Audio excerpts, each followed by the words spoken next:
the machine, angry kid, bad at every level, calling out the kings and the fish and lady devils. Paradise is burning down, words of paradise, burning down the town. He talks, he fights, he stays up through the night. Paradise is burning down, words of paradise. He wears a digital crown.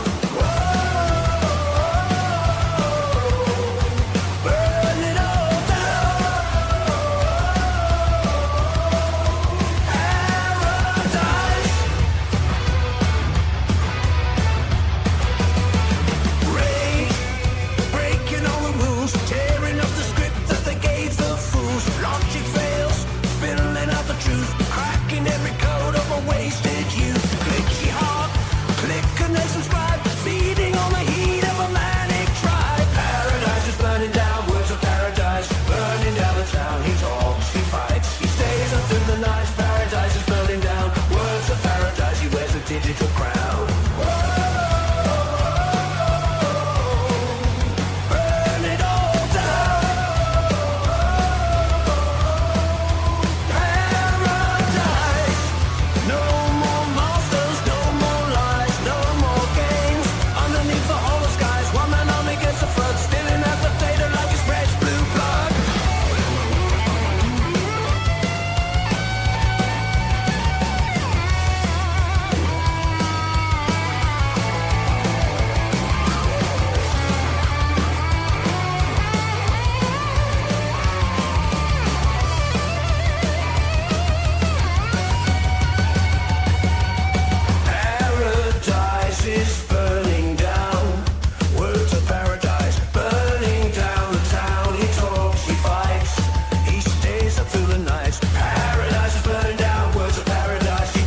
Digital crown.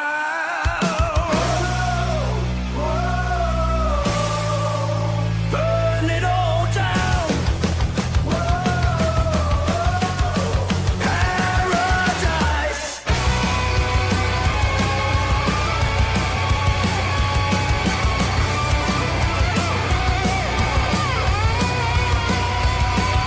Shut it down. Log off. Just walk away.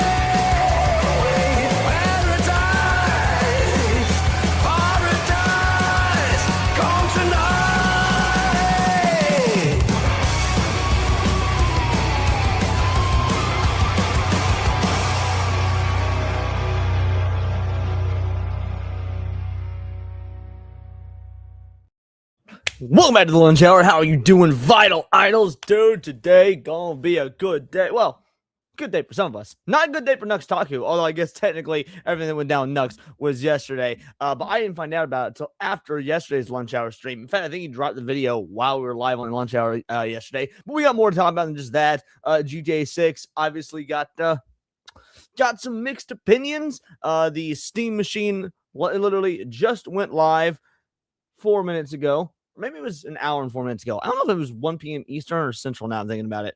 Point is, there's a lot happening. The Steam sale started today, so needless to say, kiss y'all's wallets goodbye if you're a PC gamer, aka, an actual gamer and not a console plebeian. And we got so much more to talk about beyond that. We got a leaflet video to go over, and people in the UK maybe slowly but surely waking up. So it's going to be a good goddamn day. Let's see who we got all up in this bitch. I see Anthony Way is here.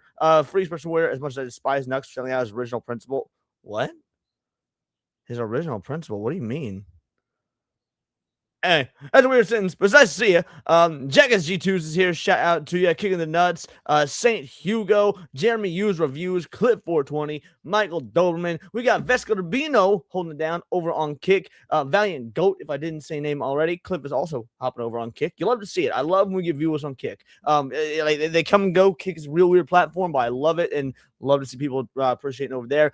Edmund Weber is here. How you doing? Shoewall of Dragons.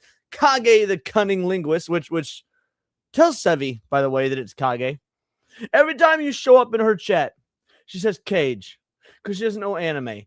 Am I wrong? Is it not Kage the Cunning Linguist? Less's Games, how you doing, homie? Of course, Sevi with the heavies. How you doing, babe? Appreciate you for being here. Okay, bro, shout out to you. The Elemental Hero, the Shadow Link, Dragon, Wolf, something like that.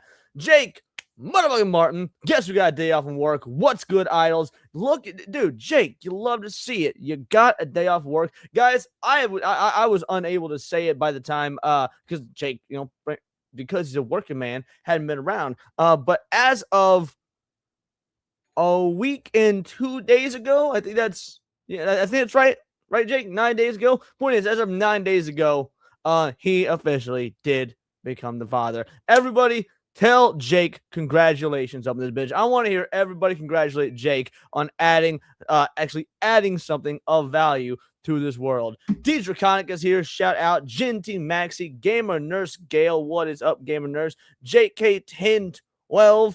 Free special order for a 2-banger. He used to defend anime. Now he is an anti. Okay, first of all, that's not selling out. Your opinions can change. I see absolutely no evidence that he sold out. Selling out is when you change or do something inauthentically for money. If his views naturally change, you can disagree with the views, but that's not selling out. Like Nirvana, Green Day, those are sellouts. Sounds to me he has an opinion like, and Nux is still an anime fan. He doesn't like Lolly, which I disagree with. I absolutely disagree with Nux on his Lolly take, by the way. But I would need to see evidence he's selling out. Thank you for the 2-banger, though. I appreciate you. Tezanos, how you do? It's been a long time. War Wizard for a 2-banger. 2 is all you get since the Steam Summer Sale's on. Yep, that's A-okay. I can appreciate that mentality. It is Cage of the K. God damn it. Change your fucking name, bitch. I don't like you anymore. Nah, change your fucking name. Kage is Japanese for shadow. You don't need to be spelling cage with a K. That's fucking gay. That's retarded. You're retarded. I hope your children get dick cancer. I don't even know if you have children. But if you have children, I hope they get dick cancer. Change your fucking name. I hate you. Leslie says congrats. Congrats. You got it. It was last Tuesday. I thought it was. Just wanted to make sure. Who else we got in here? Sev. All y'all giving the congrats to Jake is absolutely amazing. That is awesome. OMG, I'm right. You're never right. Shut the fuck up. You're a woman. Damn, got me my fans. Like, hey, happy to do it, brother. Happy to do it. Green Day. So yeah, Green Day sold out when they joined a major record label. I mean, Green Day sold out literally since Dookie. The Runaway Vagabond. What's up? Anti-lolly is not anti-anime. That's twisting the truth to your narrative. Yes, absolutely. That's my thoughts as well. Yeah, love you too, buddy. Love you too. But fuck you. You made me look like an idiot just now. Alrighty, crew. We got a lot to talk about. And some stuff that's obviously not in the title card. Like, for example, this nice little video right here. My journey from left to right, DEI, gender theory, in the illegal migrant hotel near my house. Now, I'm pretty sure this is a Brit. I'm pretty sure this is a Brit. So that being said, this could get pretty dry. You know how them Brits be. This could get pretty dry. But I do want to watch it because if he's gone from left to right, they're labeling him far right. This video is only 8 days old. I think this is a Brit that changed the tune. Hi, my name is Tom, and this is my channel, Integral Views. There we go. Yep. A Brit that changed his fucking tune. Let's see how his journey down the alt-white, I guess also works, but alt-right pipeline began. This is the story of how I went from the left of politics to the right of politics. Yes, 8 days and I think old. that something similar is being experienced by a large number of people and a growing number of people across Britain and across the world. It's also the story of how... Now, is this true, I wonder? I want it to be true. I hope it's true. But is it true that this is actually happening to a large number? Because the votes don't seem to bear that out. Now, that means one of two things. Either A, the sentiment is only online and isn't actually representative of the entirety of Britain. Or they be fucking with the elections. There's way more right-wing people in the UK than we realize, and they are rigging everything. I'm kind of inclined to believe it is that second one. The political landscape has shifted and how words that we use to describe left and right no longer apply. Now, I am not and have never been what's considered the modern left. I'm more of a classical liberal, so I believe in meritocracy, equality under the law, empiricism, freedom of speech, things like that. And much... You cannot believe in freedom of speech in the UK as a country that has never once had freedom of speech. Just saying. My journey from getting back shots to taking them. Getting back shots and taking them would be the same. I think you mean my journey from getting back shots to giving back shots. Yep, them goddamn riggers. Riggers. I have to rigorously pronounce that properly for the YouTube AI. Of that still applies, but there is a flaw within liberalism. And we're going to come to that later. So let's get started with my personal journey, right from the beginning, my upbringing. So I am like a very good example of what you could call an anywhere person. And this distinction is somewhere person versus anywhere person. Somewhere person has deep roots in a specific location, been there for multiple generations. And then an anywhere person is somewhere who could kind of would feel at home anywhere, who kind of moves around. Bro, why y'all Brits gotta make shit complicated with extra syllables? Anywhere person. Bro, say a mutt. The dude's a mutt. Like, that's fine. We know how to say it here in America. 4 letters, 2 of them really the same letter, so really only 3 different letters. Just call yourself a fucking mutt. The will of the people in the UK has been utterly disregarded for ages now. Brexit comes to mind even before that, probably. It is, yeah. So I know that you actually are not often around for the Wednesday and Thursday streams, Jake, but we get heavily political on the Wednesday and Thursday on the Wednesday and Thursday shows. This is actually going to be one of the less political episodes. But yeah, we cover a lot of the stuff that's going on in the UK quite frequently on the Wednesday and Thursday shows. Kind of stuff. So I am basically the definition of an anywhere person. In the first 32 years of my upbringing of my life, I had on average more than 1 home per year. And I lived in many different countries in international schools. And I think this is kind of interesting, informative, because I was in these sort of elite international areas. So I was kind of had a privileged upbringing for sure. No doubt about that. Yep. Nope. Not a right winger. He says it's moving left to the right. Not a true right winger. No true right winger will ever acknowledge their quote unquote privilege. That shit gay as fuck. That shit gay as no. We can already tell maybe he's a right winger in left winger still in transition. Maybe he hasn't caught on to the lingo. But nah, no one would say, again, at least no real American would say they grew up with some privilege. That shit gay. Not in every sense, of course, but certainly I got this opportunity to live in multiple different countries and in these international schools that were, had people from all over the world within them. So those international schools, they weren't just people from that country. They were people from many, many countries, all within specific schools. So I got this upbringing that was very much connected into people from all over the world. And the thing that I want to point out here. That sounds like a terrible fucking upbringing. Right, I think is really interesting is that, see, I visited Cambridge and I spent time growing up in Cambridge as well as one of the places I lived. And what I really noticed about Cambridge is that it is multi-ethnic and there's people who've come from all over the world who are there. Nah, that sounds like a terrible place to live. You know Cambridge is multi-ethnic? That sounds like a nice way of saying there aren't enough white people that used to rule this land in our city anymore. That's what that sounds like to me.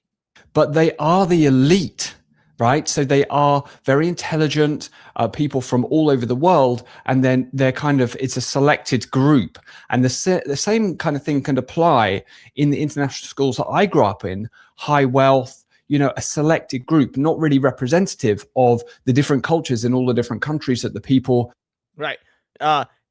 Laying pipe and getting dug out are the same. One's slightly more violent. God damn. Anyway, what was I saying? Multi-ethnic equals wear a stab vest. Yeah.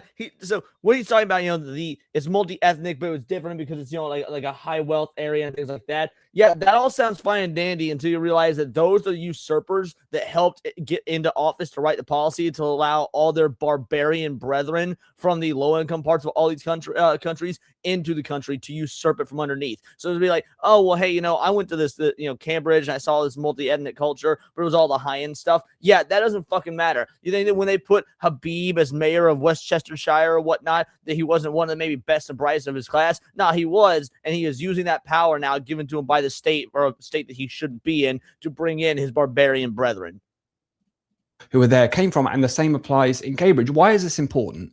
I think it's important because I think that people who are within these circles, who often end up in politics, maybe go in Cambridge or Oxford, end up in Eton or wherever, they get a distorted view of multiculturalism.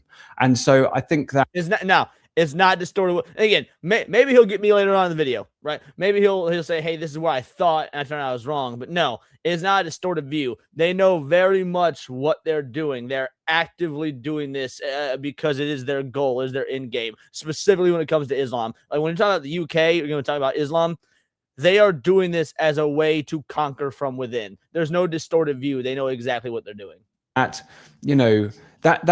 interesting in and of itself. So that's where it started for me, basically going all over the world in these different international bubbles. But I want to be clear that I wouldn't consider myself upper class at all. So, I got that opportunity and I was in these different schools, but I wasn't like the elite upper class kind of, it wasn't that kind of thing monetarily, financially, right? Anyway, I ended up back in the United. Again, homie, like, this is the liberal in him. This is the leftist. He's trying to hang on to that poor cred that I came from the streets, son. Yeah, I ended up getting to go to all the rich fancy schools with all the people that like actually had money, but I wasn't one of them. Nah, I'm still one of you street folk. I'm not getting right wing. If this is a right winger in the UK, y'all are even more fucked than I thought. Kingdom, and I attended public school in the United Kingdom as well. And then I ended up in London eventually. And I worked multiple minimum wage jobs. So as I said, like not just super rich or anything like that. Okay. So I worked many different minimum wage jobs, which is typical. And then eventually I was in London. And then I had a child on the way. And so I had to get very serious, right, out of these minimum. That is the most right-wing thing he said so far. I have a child on the way. And you know it's right-wing because he didn't follow it up with, and then me and my girlfriend and my girlfriend's boyfriend collectively decided we're going to fucking murder it. So, okay, finally he said something right-wing. Minimum wage jobs. So I got an accounting qualification and managed to get myself an entry-level role within the city in the financial district in London. And then I worked very, very, very hard for 15 years, right? 60-hour weeks were typical or even more. It was a really highly demanding, highly competitive industry and area. But over 15 years, I worked my way up through multiple levels of seniority into director level roles within the financial industry in London. And there. Okay, so he worked hard in finance. That can mean one of two things. Like, working hard in finance and getting ahead can mean one of two things. That either right wing or secret Jew. And Ashkenazi Jews, as we know, are actually very leftist. So he doesn't look secret Jew to me. I'm not seeing the tiny hat, not seeing the big nose. So I'll give him a pass on that. It's pretty right wing as well. Again, within these global corporations, I was in contact with people all over the world on a daily basis. So that was my norm, right? So you can see I've gone from that international school kind of bubble situation, right? I did have public school experience as well and minimum wage job experience as well. And then I moved into, the corporate world and worked my way up through that. But within that corporate world as well, it was very globalist in nature, connected my daily life with. Okay. He said the word globalist.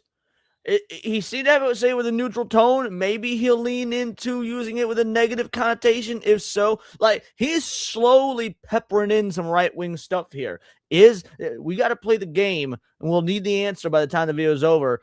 Is this a psyop? Was connecting with people from just the whole world, essentially. And if I'm completely honest about this, I think that this upbringing didn't really bring home the importance of patriotism and the importance of a sense of belonging within a specific location. Okay. So I am basically, as I said, like the definition of an anywhere person. Okay, now. All right, so when he says it like that, it's almost like he's acknowledging that that's a bad thing, that he wishes that weren't the case. All right, you're slowly winning me over, British Mr. Clean. My split with the left really began when gender theory started to emerge. I think it was in the late 2010s, something like that. And all of a sudden, I was expected to lie. I was expected to say that men could be women or women could be men. And I'll always remember that at one point within the office, I came into the office, it was in Pride Month or whenever. And of course, it was right through the media and all of this virtue signaling was going on. I think you know exactly what I'm talking about. But I came into the office and there were these little LGBTQ flags, not LGB, right, but the full LGBTQ flag. One flag on. Man, that tells you how long ago it was, right? Like, that shows you just how long ago we're talking about. He said not LGBT, not LGB with the LGBT, but the full LGBTQ. Because nowadays it's not LGBTQ, it's LGBTQIA2 plus S. I think there's some numbers in there. No, I got the number 2. A bunch of gay shit, right? Bunch of retarded shit. So if at the time the full thing was just LGBTQ, that's a long time ago. Every workstation across the whole floor and on multiple floors. So they had really gone to town, right? So you sit down and there's that flag there everywhere you look. So if you look across the floor, it's just a sea of flags. And this is ideological indoctrination. I didn't agree with that ideology. And I think many, many people in that office didn't agree with that ideology. And yet we were forced to sit under the flag, and we were forced into these indoctrination meetings where the accepted norm, the accepted ideology that could not be challenged was force fed to you. And if you didn't agree with it, well, you know, let's just say your career might be at stake. And of course, this was all done by human resources. So your career would be at stake. It wouldn't be at bacon, or it wouldn't be at ham, because that's halal or haram or whatever. I still don't fucking remember because it's Muslim and I don't fucking care. Resources, who used to be an administrative function for the management of staff, now operated as a kind of political, ideological, group think tank that would just push their ideology out by force across the corporation, right, and set targets associated with it with big budgets. What they spent most of their time doing. Okay, and then came critical race theory. So, dude, I wonder if he's still in the UK, because if he's still in the UK and he hasn't been arrested for this video, then I'm almost leaning towards this as a psyop. Like that's how little trust I have. And like, if it's a regular individual from the UK, like in my chat, like Les is or Fab or something, and they're saying this sort of shit, I get it. They're hiding behind the anonymity on the internet. But you look at this guy, you know, he's got almost 30,000 subs. Video's got almost 50K views.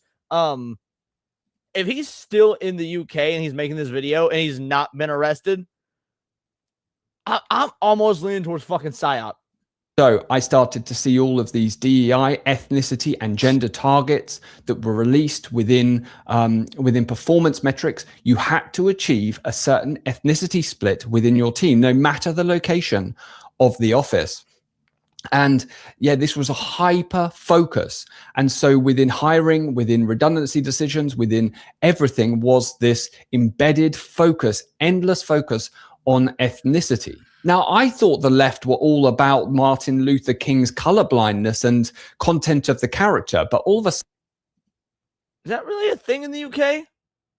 I mean, Lessus, you're in the UK, so you'd have to let me know. I think Gamer Nurse Gale for the she is as well. Does Martin Luther King Jr.'s presence really have, like, does he carry a big presence over in the UK? I guess I've never even considered that. To me, that's such an American thing. Sudden, the left had become hyper focused on division, on these differences, these immutable characteristics, and would not let it go for a single moment. This is where it all became about equality of outcome instead of equality of opportunity. And this is the split with the left and liberalism. So the left was no longer liberal, because liberalism promotes equality of opportunity, meritocracy, and not equality of outcome. Equality of outcome is the exact opposite of liberalism. I love how he is using talking points that we in America were using in 2016. Like, this is how far behind the fucking Brits are when it comes to this sort of shit. We were talking about, like, I was using this exact terminology on forums in 2016, and he's saying it now. Yeah, we're aware of the dude. Sounds like word salad. No, what he's saying is actually 1,000% correct, but it was also 1,000% correct and obvious fucking 10 years ago here in America. Personally, when I was hiring for roles, I would have CVs filtered by HR. And let's just say that the CVs were not diverse. It was always the same characteristics and it's ethnic minorities. Now, by the time that I left that organization, they were certainly not minorities in the office. Even in the United Kingdom, they were the majority. So the minorities became the majority. And I always remember this speech that I gave to graduates who were on a graduate scheme, and I went and gave a speech basically to guide them, to help them, to serve them, yeah. I was selected to go and do this. And yeah, so basically what happened was that I noticed that that was not a diverse crowd of individuals within the graduate scheme. And it's all driven by HR. So I was seeing it within the practices, and I completely disagreed with it right from the beginning. Here's the thing. Politics do tend to be messy. You say you always thought politics they were, but they were always messy from a policy perspective. Like, oh, are we talking about raising taxes? Are we talking about, free healthcare, even though it wouldn't actually be free? Are we talking about sending money to foreign countries or invading foreign countries? Are the politicians actually being honest with us? Spoiler alert, that there's no such thing. They never have been. Has there always been a uniparty? Is always point is, politics were always policy first, and like your social beliefs and whatnot second. Politics got even messier when the social contagion aspect, the identitarian aspect, is what took place at the forefront of any and all discussions. And that happened, at least in America, like I would say midway through the Obama administration. As I had disagreed with the whole transgender theory focus. And I personally witnessed people who built their entire career off this ethnicity DEI grift. Their entire career was based on that. They would manufacture situations that would give them cause to say that they're being discriminated against. I'll give you one example. There was an individual, I noticed a pattern in their behavior. What they would do is they wouldn't speak within a meeting until the time of the meeting was coming to an end.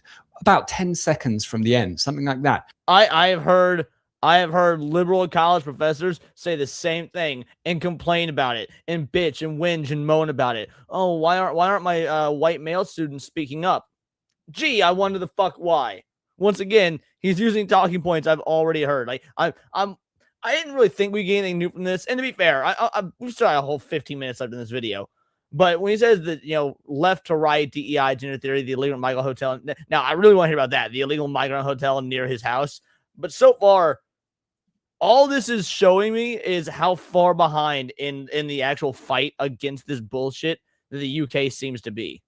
And then they would speak up. And when they would speak up, the meeting was coming to a close. And so they would put forward, well, I guess you don't want to hear from me, and that kind of thing that would then create this scenario, this situation intentionally on purpose. By that, I saw this multiple times because that was their identity. That was what they were invested in. It was a grift. DEI would not be a branch of multiculturalism. Now, I will agree that the two are intertwined, but they're not the same. So multiculturalism would be a way to, combine cultures within a certain, living situation within a country, within a state, taking aspects, good, bad, neutral, whatever, of multiple cultures and putting them together. Whereas DEI is strictly corporate propaganda for financial and social incentives. So like the two are intertwined, but DEI is just straight up corporate propaganda.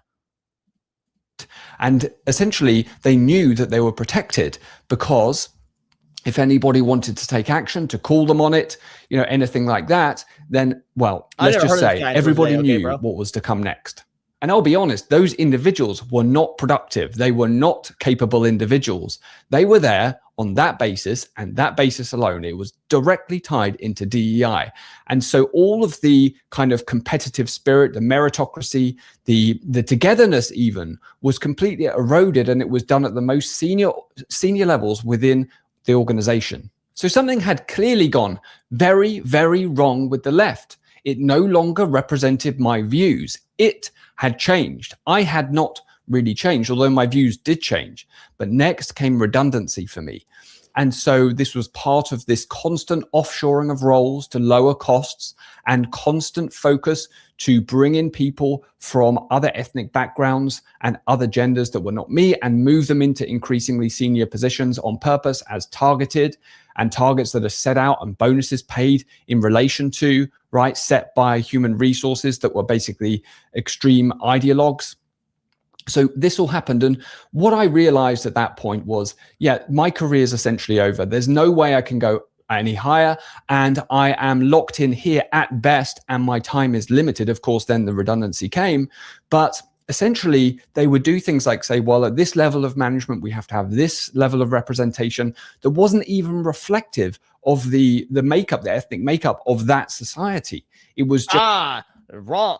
Maybe not representative of the ethnic makeup of the society yet, but that's step one, right? You've got to force these changes at the corporate level, especially he said he was working with the government. So at the state level, when you've got these, positions that require lots of HR, leadership, management, all that, once you start getting individuals in those sorts of positions of work, then you start flooding the streets with other people of the same ethnic makeup. But you've got to get the minorities and like literal minorities.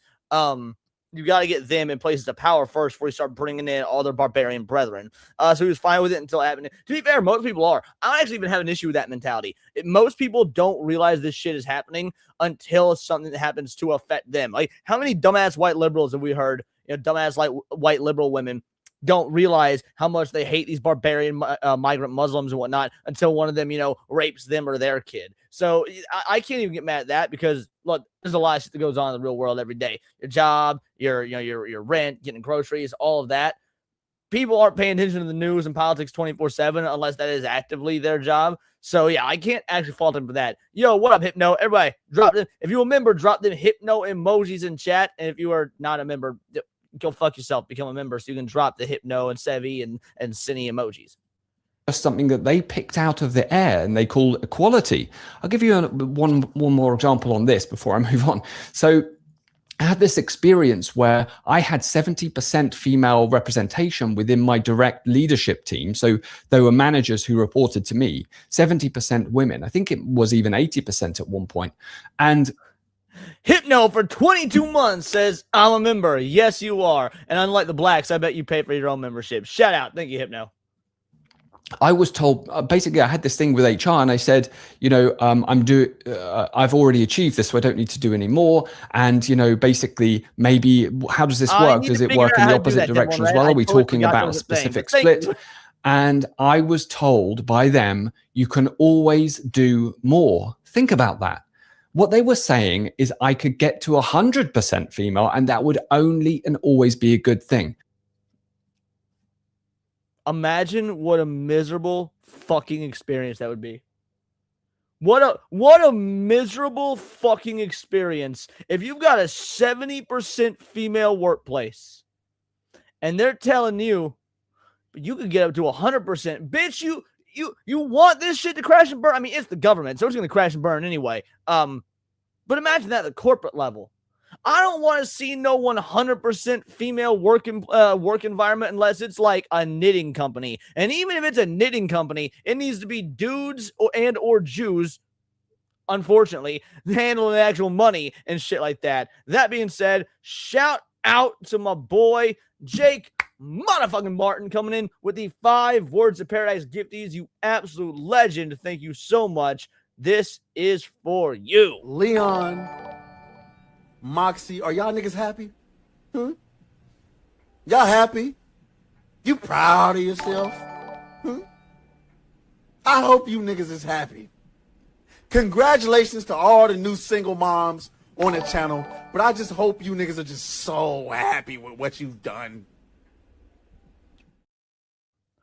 I'm very happy with what we've done. Me personally, I'm very happy because I've radicalized so many people over the course of the last year or so. I'm very happy with what we've done. Anyway, shout out, Jay. Thank you so much, brother.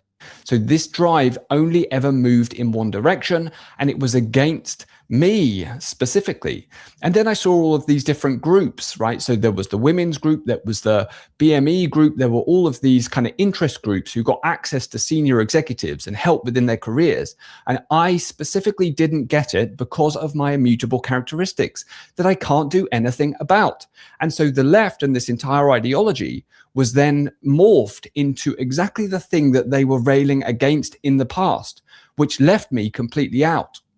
Now, as I talk about this, just think about how people's experiences shape and form their views. So some people would say, well, it's your fault. Yep.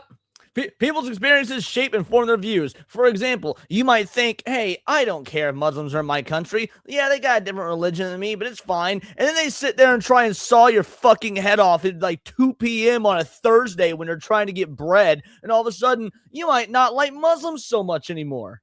Because you were a liberal in the part, whatever. Okay.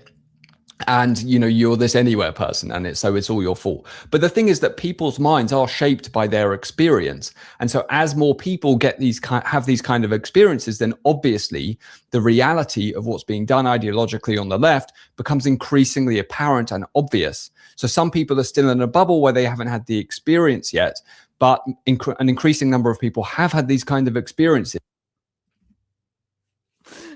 Some people in the bubble that haven't had these experiences yet. It almost makes me want to see more commie and or migrant infesting termite fucks be shipped into the country so that we can get more beheadings and more rapes, so that more people can experience this and more people wake the fuck up. How fucking sad is that? That's the point where I was like, oh man, not enough people are hardcore right-wing patriots that want these fucks out of the country yet. We need to actually import more Muslims to rape more 9-year-old girls just so you can become more right-wing. Like, one should have been enough.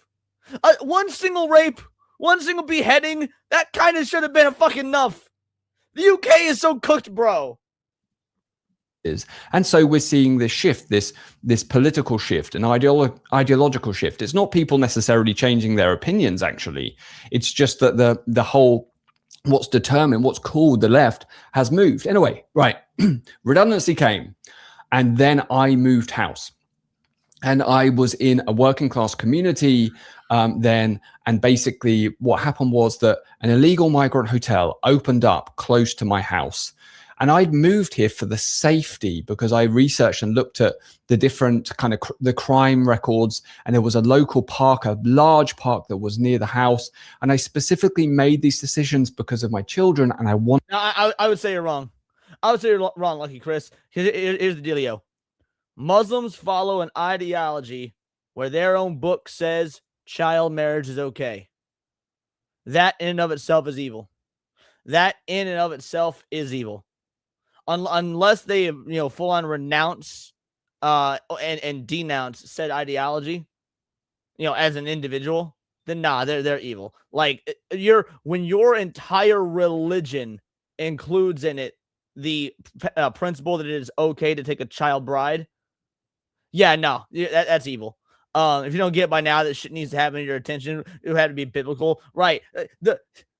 He's telling the story of how he moved to a neighborhood for it to be safer, only for the government to install a migrant hotel. Like, we're seeing reverse gentrification in real time, and it's fucking hilarious. I mean, it's terrible, it's awful, but it's also hilarious because you brought this on yourselves. The world that I wanted them, the experience that I wanted them to have. But then this illegal migrant hotel opened up about 200 meters away from my house. And I knew this not because I was informed, not because the local authority warned us, but simply because I started seeing these groups of men in flip-flops walking past my house. As far as the New York politics spreading, me and Wizard talked about this on Saturday Night Hypnosis like a month or so before Zoran Mamdani was elected. When Zoran Mamdani was leading the polls, me and Wizard talked about this. And I don't know how it came up on SNH, but it did. And he and I both said the same thing. If it can happen in New York, it can happen anywhere. New York is effectively a test bed. If they can get a commie Muslim fuck to be the leader of arguably the most powerful city in the country, they can do it anywhere. Now, like, New York isn't a rarity. It's the easiest to get it done because, again, of the political leanings of the people that live there. But if you can get it done in a city that size, you can get it done anywhere. Yeah. Directly past my house, past my bedroom window. And at a certain point, I thought, this is unusual. This is not normal. And I knew that the illegal migrant issue was kind of rising, right? And so at a certain point, I went and investigated, and I found the hotel. But my experience on that day that I found it changed my life forever, changed my entire kind of voting, what I will do in future, and made it all about this single issue. On that one single day, everything changed. So essentially what I witnessed was these men sitting out on the grass, and I saw these young girls walking up the street, and they were watching them, and then they stood up and crowded them out on the pavement and then followed them and harassed them. And then I went and looked online, and I found out, yes, that is a migrant hotel. Yes, those are illegal migrants who have broken into the country on dinghies, likely, okay? And remind you, he explicitly said the authorities did not tell anyone or warn anyone. He had to do this research himself. Most people won't do that. Most people won't do research. Now, this isn't even just a political thing. This is common amongst the average person. People will take the path of least resistance. So whether we're talking about the specs for the steam machine or whether we're talking about the migrant crisis, most people will take the path of least resistance. They've got other things going on, very, very, micro-centered. They're going to be, again, they're thinking about their job, their livelihood, their family, when there's so much more to this big picture. So the fact that he went in, he did the research, he looked into this, like, oh, that's a fucking migrant hotel.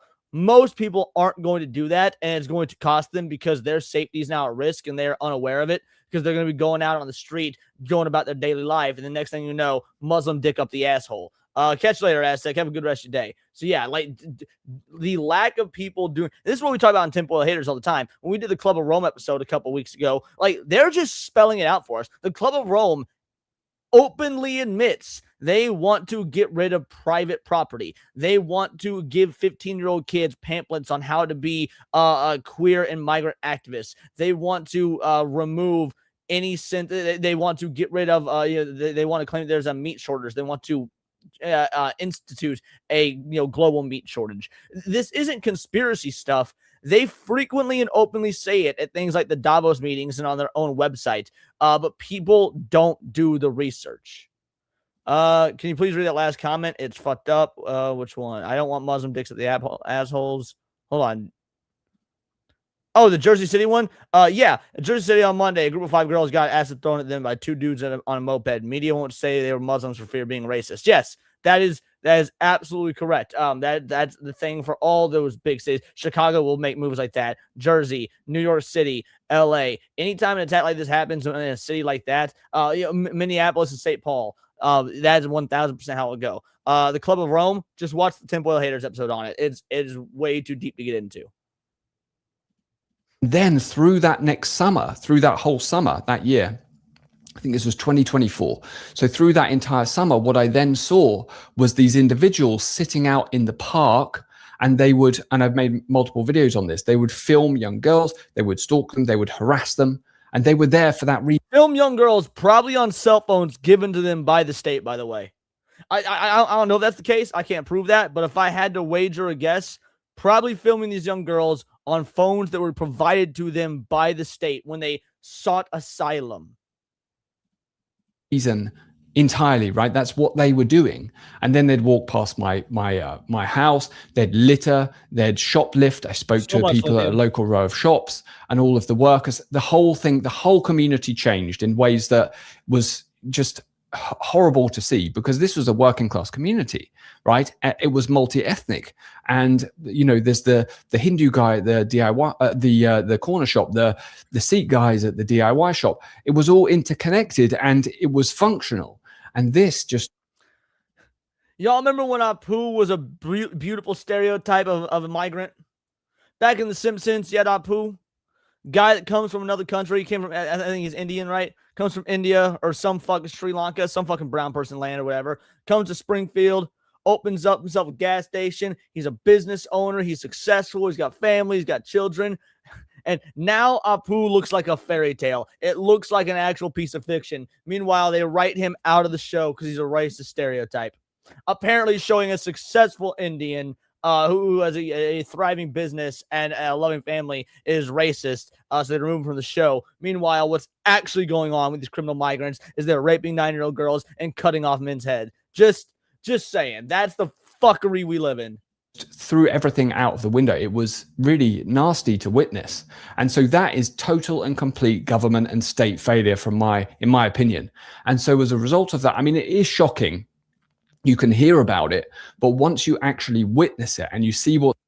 This is partially true, although I would say the global cabal of elites that control everything go beyond just, Israel and the Jews. But yes, there's a large part of that for sure. Yo, shout out. Thank you so much, Jake. I appreciate you dropping the link there. I don't think the Quickie Mart even had a gas station. I guess it was just a convenience store. You're right. Not even a gas station, just a convenience store.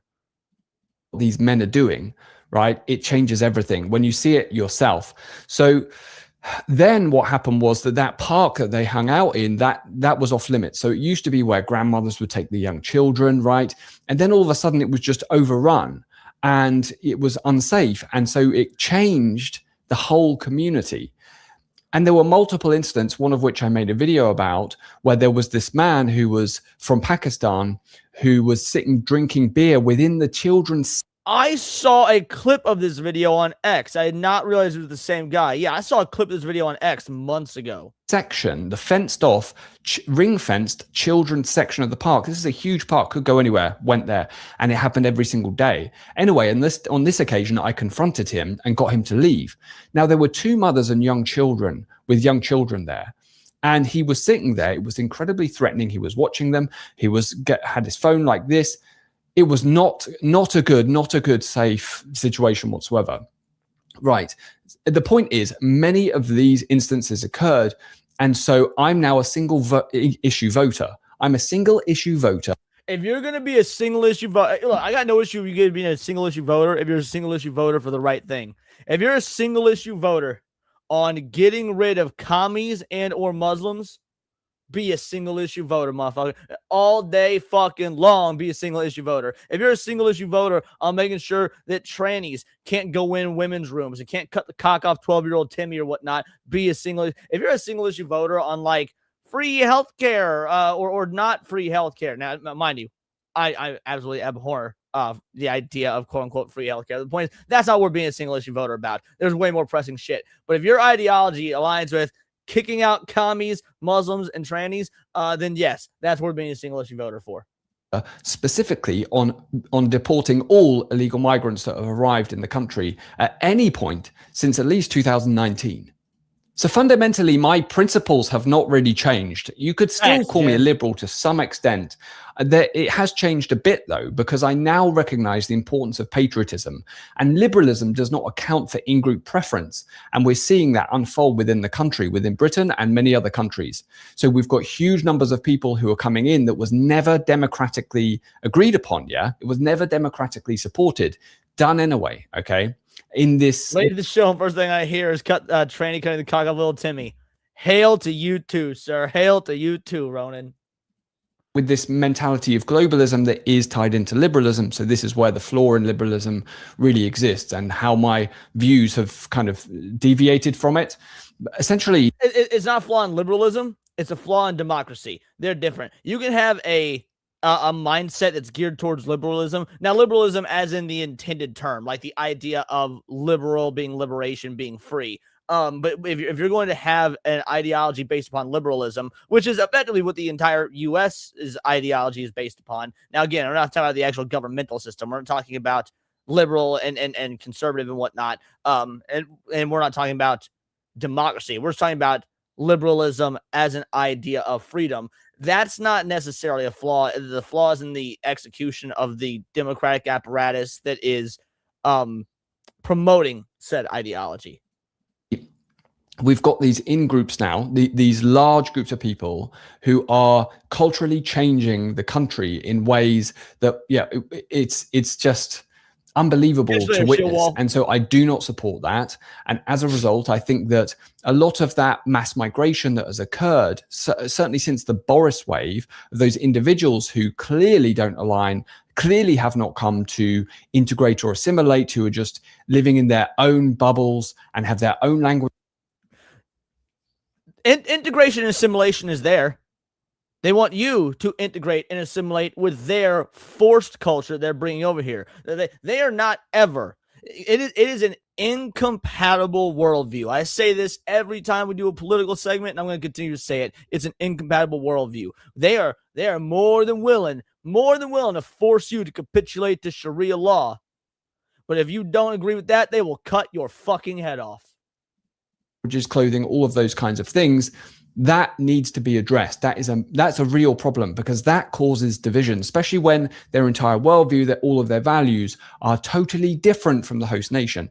At the same time, what's happening is the government is demonizing anybody who tries to support nationalism and cultural nationalism, which is what I am. Made a video about it.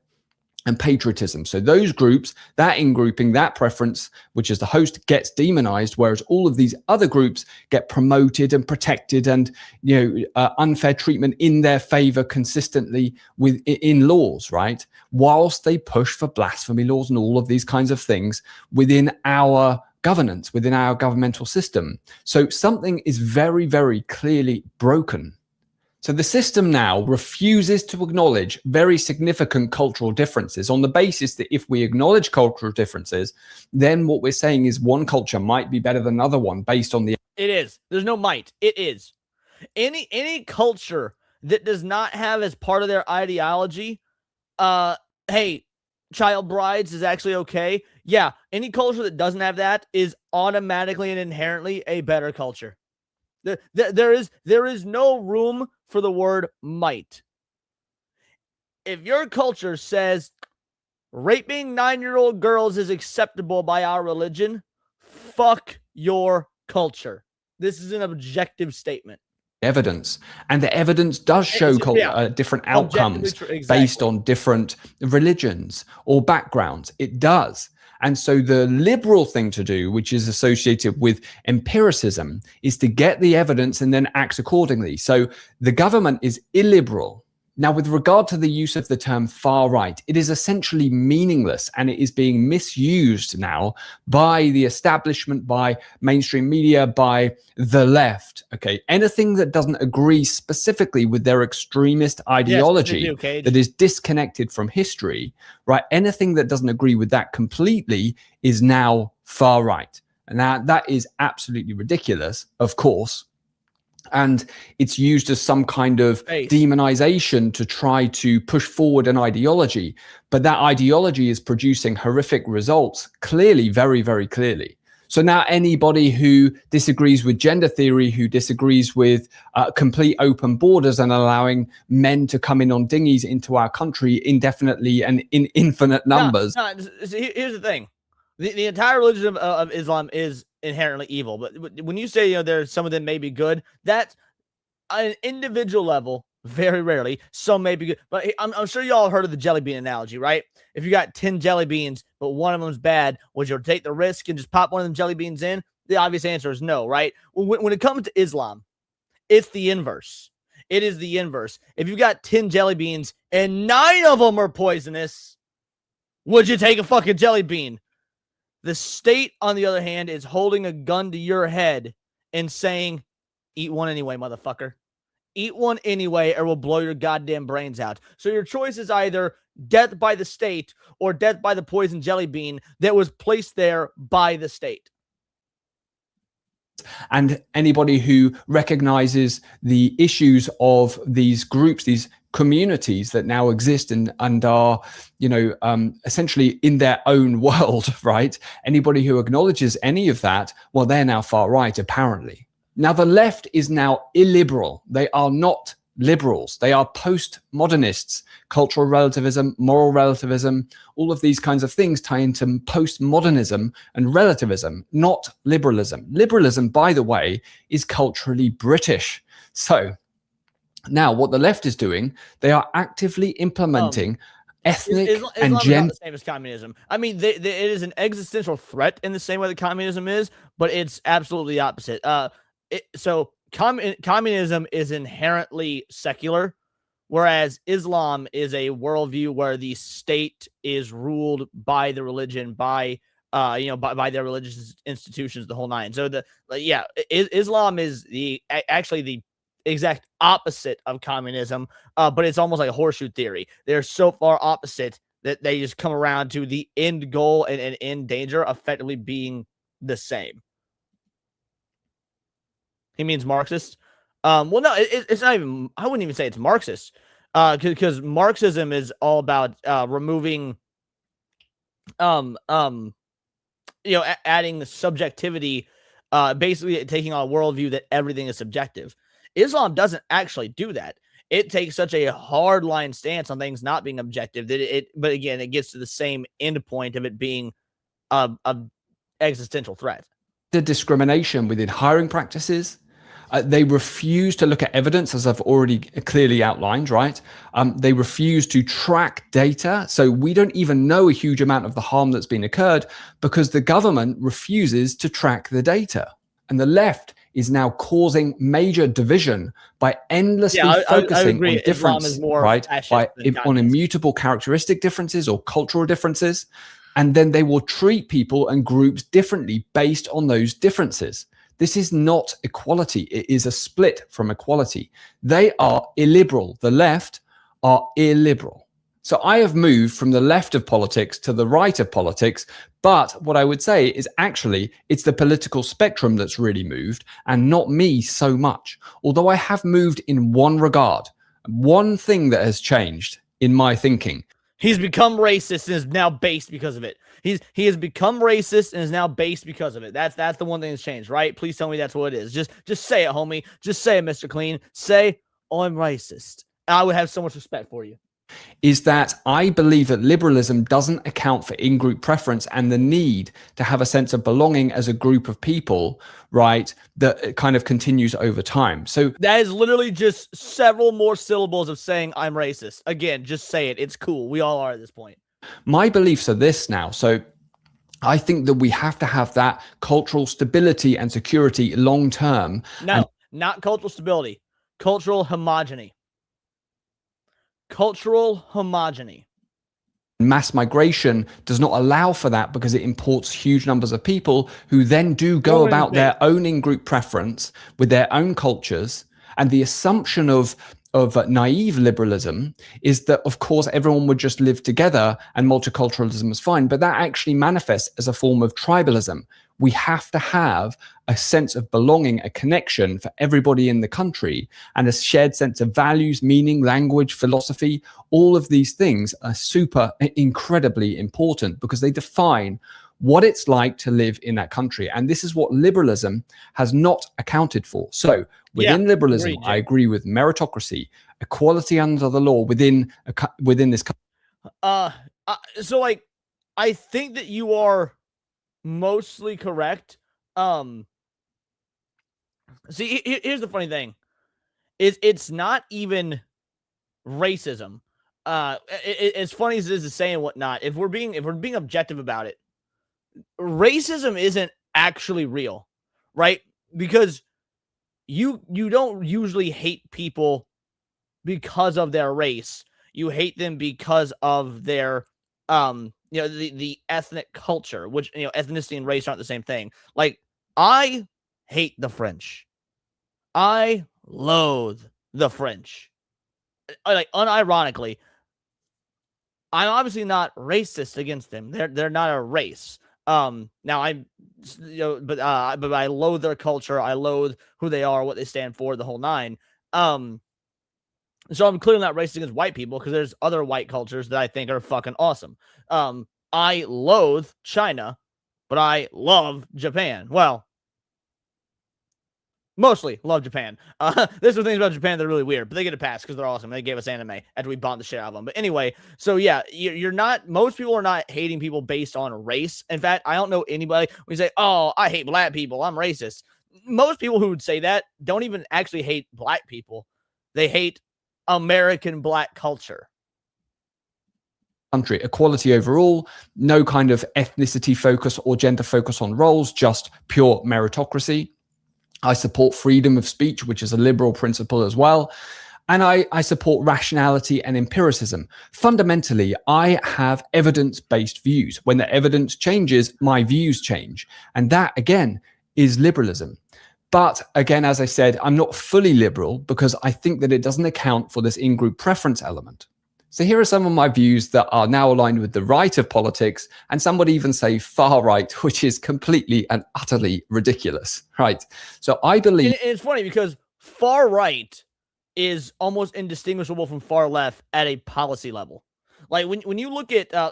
I know everyone likes to jump to the idea of like, oh, the Nazis, oh, World War II. And it's such a tired, played out example.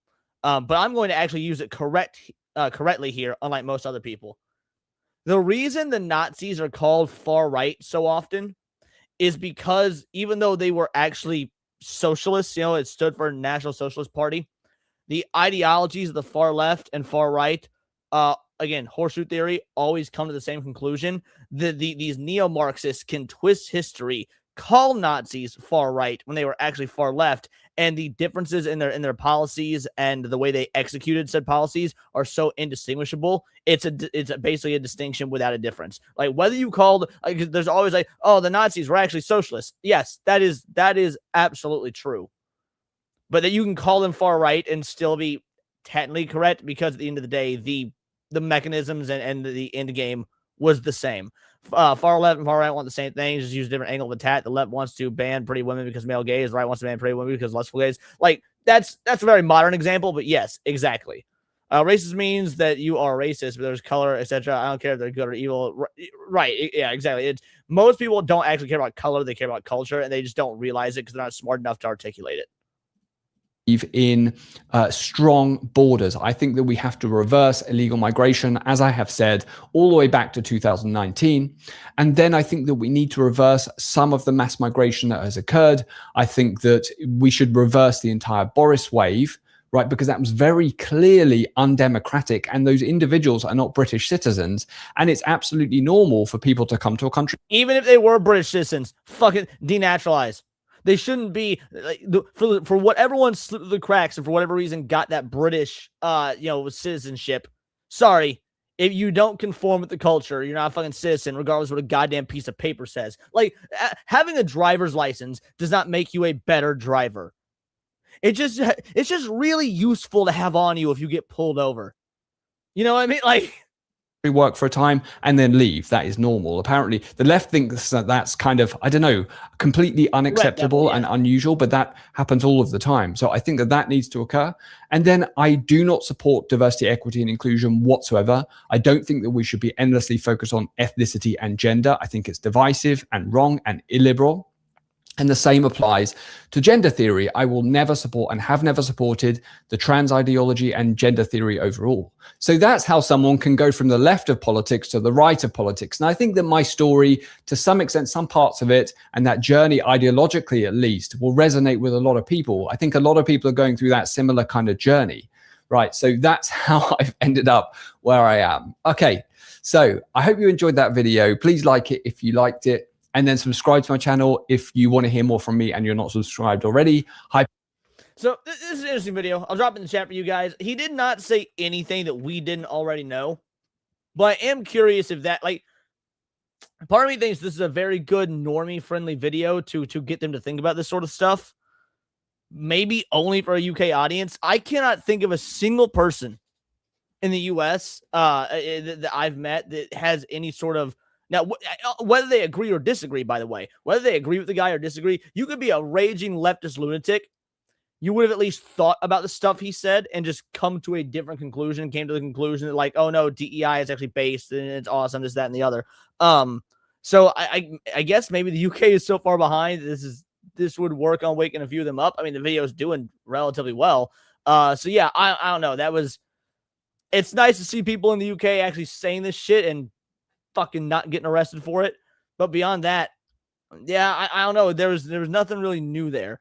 Counts race today is bullshit. Old enough to remember real racism as a kid. I got whipped in the park by random old guys for playing with black kids. God damn. Yeah, see, that is actual fucking racism. Fun fact, a lot of the oligarch families who helped Hitler plan and funded and aided him were never held accountable for their part. Some of the families are still rich, making agendas for foreign NGOs. I'm not surprised by this in the slightest. Had a layover in Oslo once, so I'm a full-blown Norwegian. Hitler hated the Antifa communists, though, mostly because they were a threat to him at the time. Yes, that is true. That the anti-fascists of the 40s were a threat to Nazism. Police beating their women with reports of them hand-delivering little girls to minor gang rapes. Have fun with her, doesn't do it, nothing will. Yep, that's true. All right, crew. We got to talk about this leaflet video. We got to talk about this, but before we do talk about this leaflet video, shout out to a kick in the nuts with a two-banger to the I'm late tax. Yo, shout out, man. Between the 3 two-bangers we've gotten so far and Jake's 5 memberships, that's what, like $30, $31, something like that? 29? Yeah, no, 31. That's like 40 games at the Steam sale right now. Like that's like 40 games at the Steam summer sale. Skyrim belongs to the North. Alrighty, we gotta talk about this new leaflet video because the thumbnail got me, bro. Thumbnail got me. The worst reaction to getting 60 years in prison. I'm not gay. What? What the fuck does I'm not gay have to do with prison time? Let's see what our girl Leaf got to say. Reaction to getting 60 years in prison. This has to be the worst reaction to getting 60 years in prison. Essentially, this guy accepted a plea deal, admitted to taking the life of a Detroit neurosurgeon, and then he used his sentencing hearing to make one of the most absurd statements I've heard in a courtroom in a long time. I like to say I'm not a regular person like everybody in this room. I'm not gay as what the prosecutor want me to be. Not a gay. You know what? I respect him. I don't know what this story is so far. I don't know anything about this. We are only 29 seconds in. But I respect him for acknowledging he is not gay before going to prison. Because he is going to be gay by the time he's out. Gang member. Okay. Wait, what? My God. After I heard that and saw the expression of his lawyer thinking he just blew up his entire plea deal, I just needed to know everything about this case because this truly was the tip of the iceberg. After I stumbled across this court hearing where obviously this guy had already pleaded guilty, but he decided that the most important thing the courtroom needed to know was that he wasn't gay. My guy. This is not what you're on trial for. You're not on trial for being gay. But although, if we lived in a country where that could happen, it'd be pretty fucking awesome, is all I'm saying. If we could arrest people for being gay, I'm pretty sure you would see the amount of child porn spread around the internet dramatically decrease.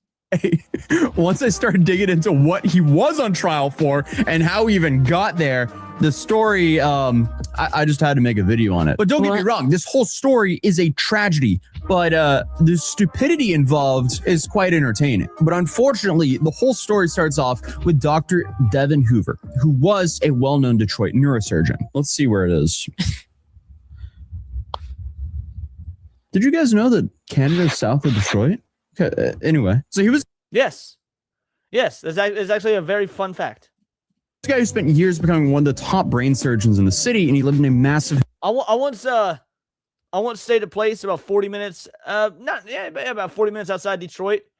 My dumbass decided to visit Michigan in fucking February. And the Airbnb I stayed at, I don't even know how to accurately describe this. So the Airbnb I stayed at was right on the river. And I could look across the river out my window at this Airbnb and see Canada. Y'all know how, like, in video games, especially like PS1 and PS2 era video games, if it was like a semi-open world game or something, you could like just see the hard cut to the next biome. Like maybe you're like in a lava level, but the next level is like a jungle level, and there would just be this like in-game hard divide, and you're like, you could still be standing in the lava level and be looking into the jungle level, and it's very like blatantly obvious that there's a hard divide there. That is what it was like. I can't explain it better than that. Sitting in an American Airbnb and looking across the river and seeing Canada, it just, I can't describe how, it just visually looked different. Like you could tell it wasn't America. It was like being in a fucking PS2 open world game where there's a biome shift. That is the only, it's such a weird fucking thing. And this was like 6 years ago, but I've never forgotten it. I don't know what it was, why it had that visual effect on me, but it did. Anyway, I just need to say that before we go on. Historic home outside of Detroit in the Boston Edison neighborhood. Also, and he seemed to have his life pretty much figured out. And before anyone asks, yes, Boston Edison is it's a very beautiful area. It's one of those places where you walk through it and you're like, wow, this place is just loaded with money. Apparently Henry Ford used to live there, if that says anything. Regardless, by April 2023, Hoover was 53 years old and he was planning a trip to Indiana to visit his mother, who was dying of cancer, which is why his family immediately knew something was wrong when he didn't show up. And families don't usually call the police just because someone's an hour late, but apparently something was not right. And meanwhile, something strange did happen in Detroit. The day before Hoover was reported missing, police responded to a complaint about a white Range Rover blocking someone's driveway. Now, that's already just an annoying way to spend your afternoon, but then police looked inside the vehicle and noticed what appeared to be blood. So that would naturally elevate something from a parking complaint into a little bit more serious situation. And little did we know that the SUV... Not necessarily. Look, guys, there's a lot of reason to have blood in the car, okay? It might not be a crime. Could just didn't make it to the hospital in time when your girl's pregnant. That shit happens. SUV belonged to Dr. Devon Hoover. So police then went to his house to check on him and nobody answered. They then noticed the back gate was open, which was also unusual, but at that point, they didn't have enough evidence to force their way inside. So they left. Then Hoover's family requested a welfare check. So police returned the next day. And this time they noticed something they hadn't seen before. There appeared to be blood on the door in the back of the house. But officers then entered the home and what they found inside would shock Detroit because they found Dr. Hoover right there. And whoever took his life... Why would that shock Detroit? Hold on. I got chat GPT something real quick. Is Detroit still in the top 10 highest murder rate cities in the US?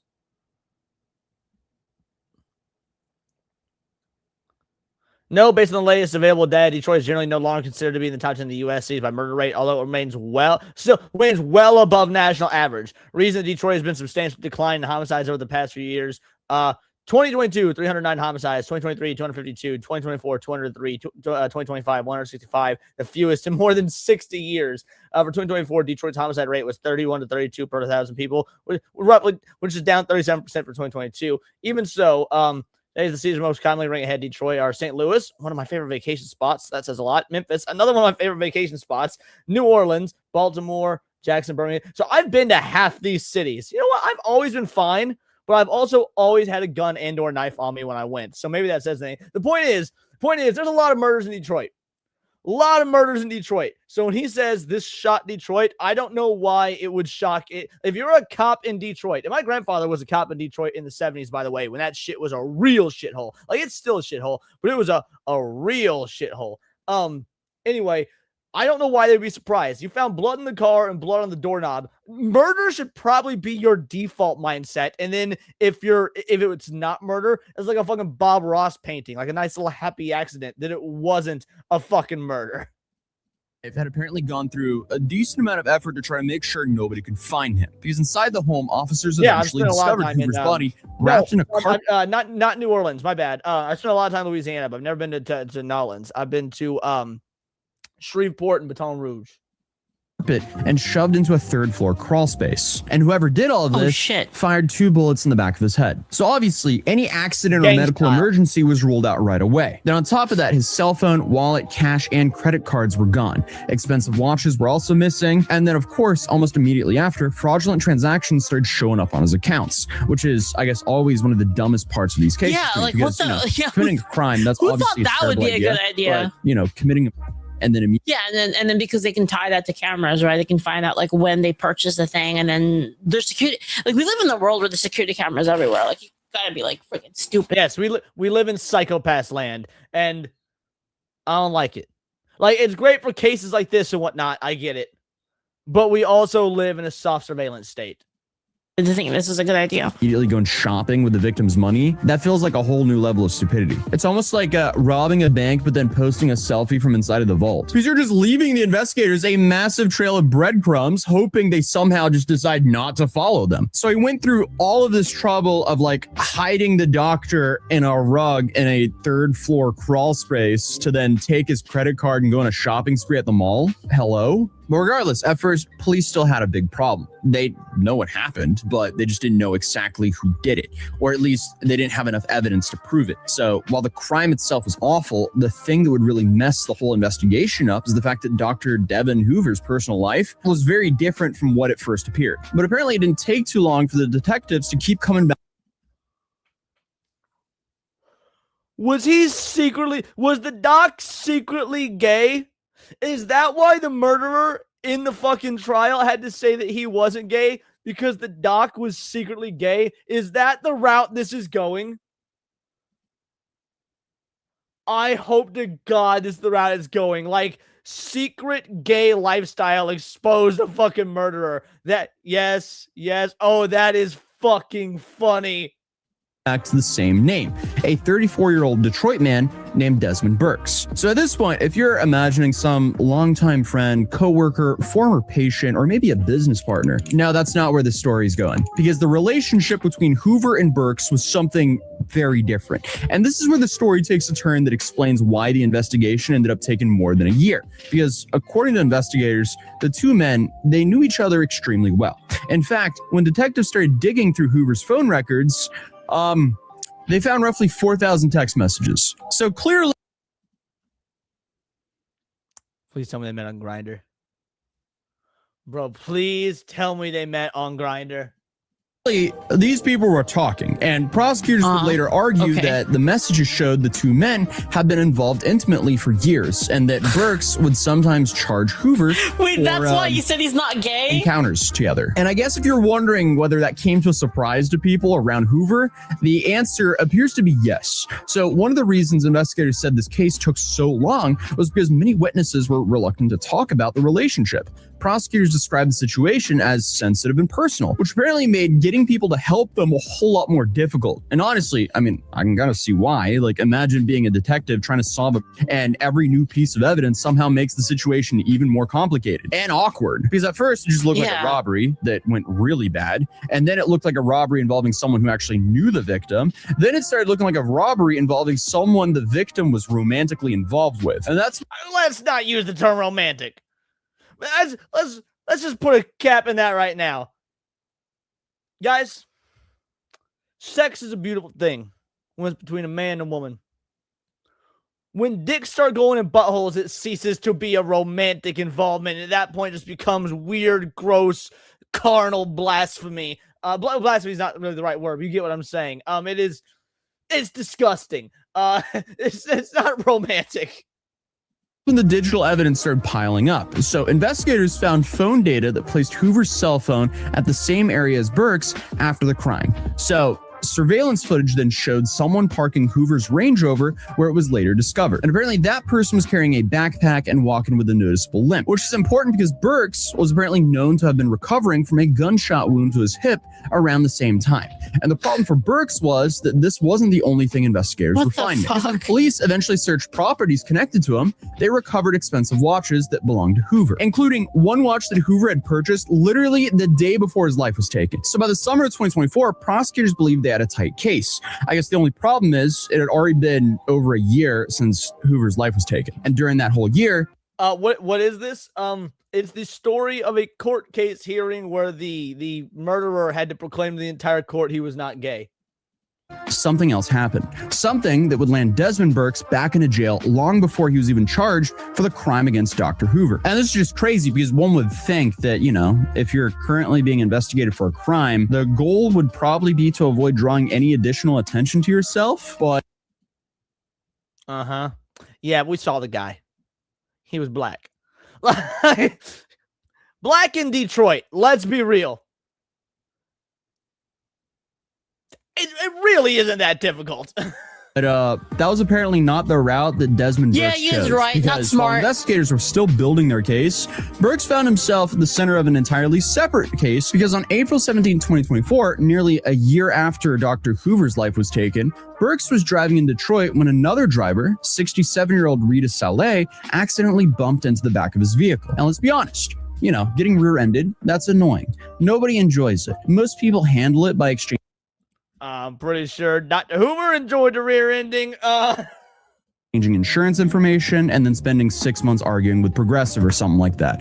Who knows? But that is not what happened there. Instead, the two men got out of their vehicles and began arguing. Burks then punched Saleh and left him lying in the street. Saleh then suffered a severe head injury and was taken to the hospital. Then about 3 weeks later, he lost his life. And just like that, Burks found himself facing a homicide charge in a completely different case. And at this point, I mean, they still hadn't even charged. I mean, to be fair, that's kind of impressive, though. Dude, one punch man the motherfucker. Assuming that I understood the details correctly, they get into an altercation, and homeboy just jacks the guy. He's Saitama the bitch. I gotta give props. Him with Dr. Hoover's homicide. So clearly things aren't looking good for the guy. Regardless though, they believe that Burks was involved and had spent months gathering evidence, but they were still trying to build a case strong enough to survive trial. And then suddenly, you know, the same guy they're investigating for one homicide is arrested in connection to another one. So by May of 2024, Burks is sitting in jail. Oh my God, not only is he the real One Punch Man, he was even bald. We saw him at the beginning of the clip. He was bald. He was black and bald. He is Netflix live action One Punch Man. Like you know how when Netflix gives an adaptation, they blackify everyone? Bro, we got Netflix Saitama out here being gay, being black, and one punching motherfuckers and killing them. Holy shit.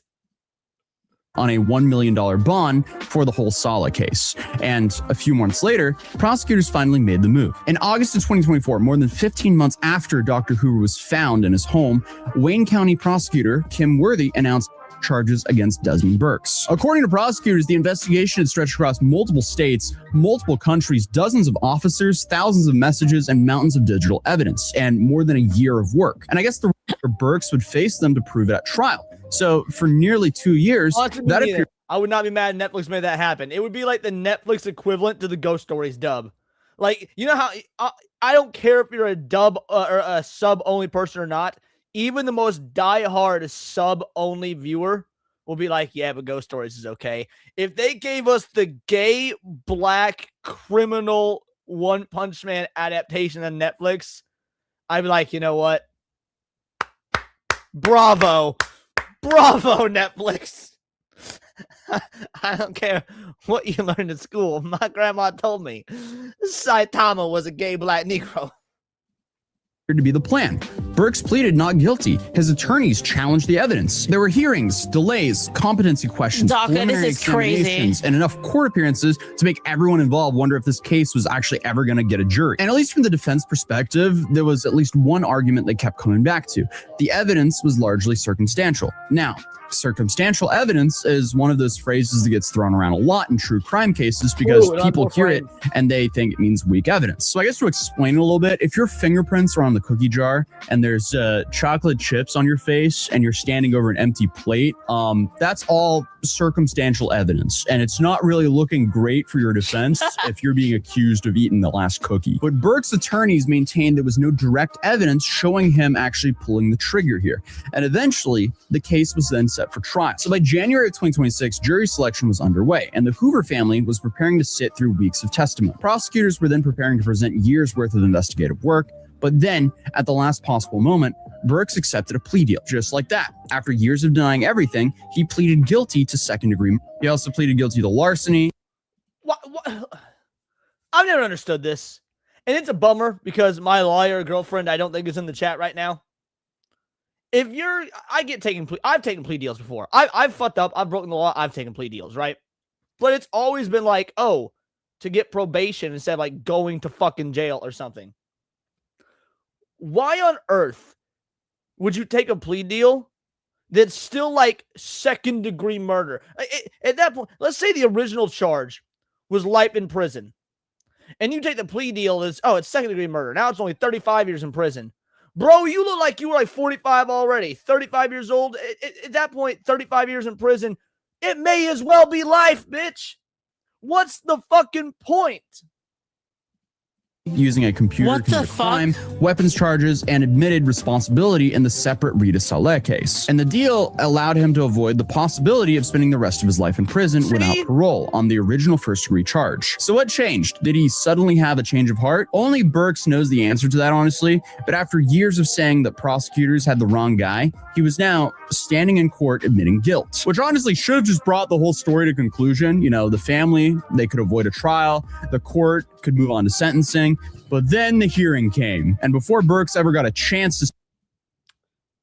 Well, that was an incredibly loud piece of thunder. Did you guys hear that? Did my mic pick that up? I don't even know what's fucking... It looks sunny out. What the fuck?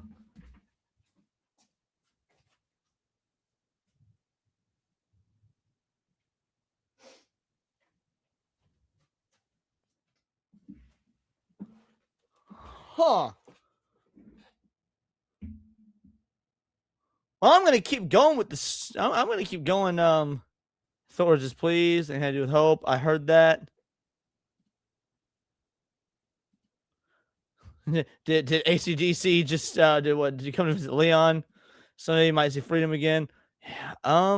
No, I'm not in Florida. I'm in Missouri. I've never hidden that I'm in Missouri. Ooh. You know what? Fuck it. I'm gonna roll the dice and keep streaming anyway. Fuck it. That's not what.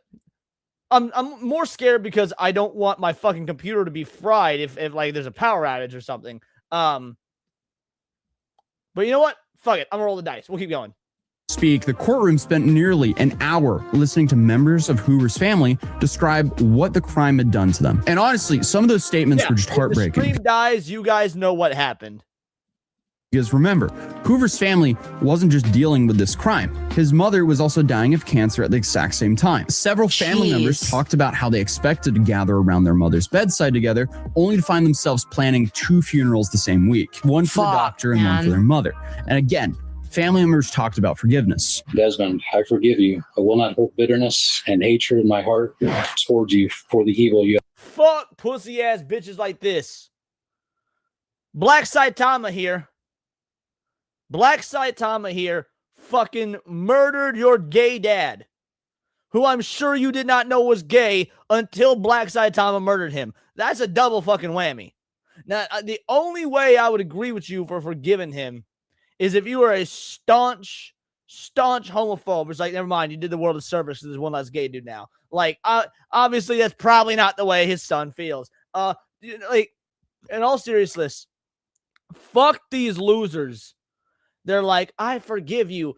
They killed your family member, bro. They straight up, Black Saitama murdered your dad. And you say you're not gonna be bitter? Dude, fuck gay shit like that. I've done. My wish for you is that you can know Jesus. He says in the Bible that anyone that commits sin is a slave to sin. Essentially, they don't want to spend the rest of their lives carrying hatred around with them. So one sibling told Birch they forgave him. Another said seeing Birch. I think that the forgiveness thing is like it's totally true that it's not really for them. It's not really for the perpetrator of the thing. It's for yourself, so that you're not constantly like thinking about how much you want to enact revenge, or you don't carry that hatred. It doesn't like kind of sit in it doesn't like keep you weighed down, basically. They're crying in court. It should keep you weighed down. I'm tired of this bullshit. If Goku had the whole like I forgive you mentality, when Frieza killed Krillin, he never would have gone Super Saiyan, never would have beaten that Space Tyrant's ass. Anger and rage and vengefulness and whatnot are not inherently bad traits. I'm tired of pretending like they are. Like, this is why I fucking hate the Jedi, right? That's why I hate the Jedi in Star Wars. Oh, we need to be all like peace of mind and like we're not supposed to feel shit. No, that's stupid. Shadow War was for a 2-banger. Surge Protector fun, you cheap bastard. Yeah, I think it's plugged into a Surge Protector, honestly. I'm pretty sure it's plugged into a Surge Protector, to be fair. I just always worry. I always get nervous about this shit. My PC is plugged into a Surge Protector.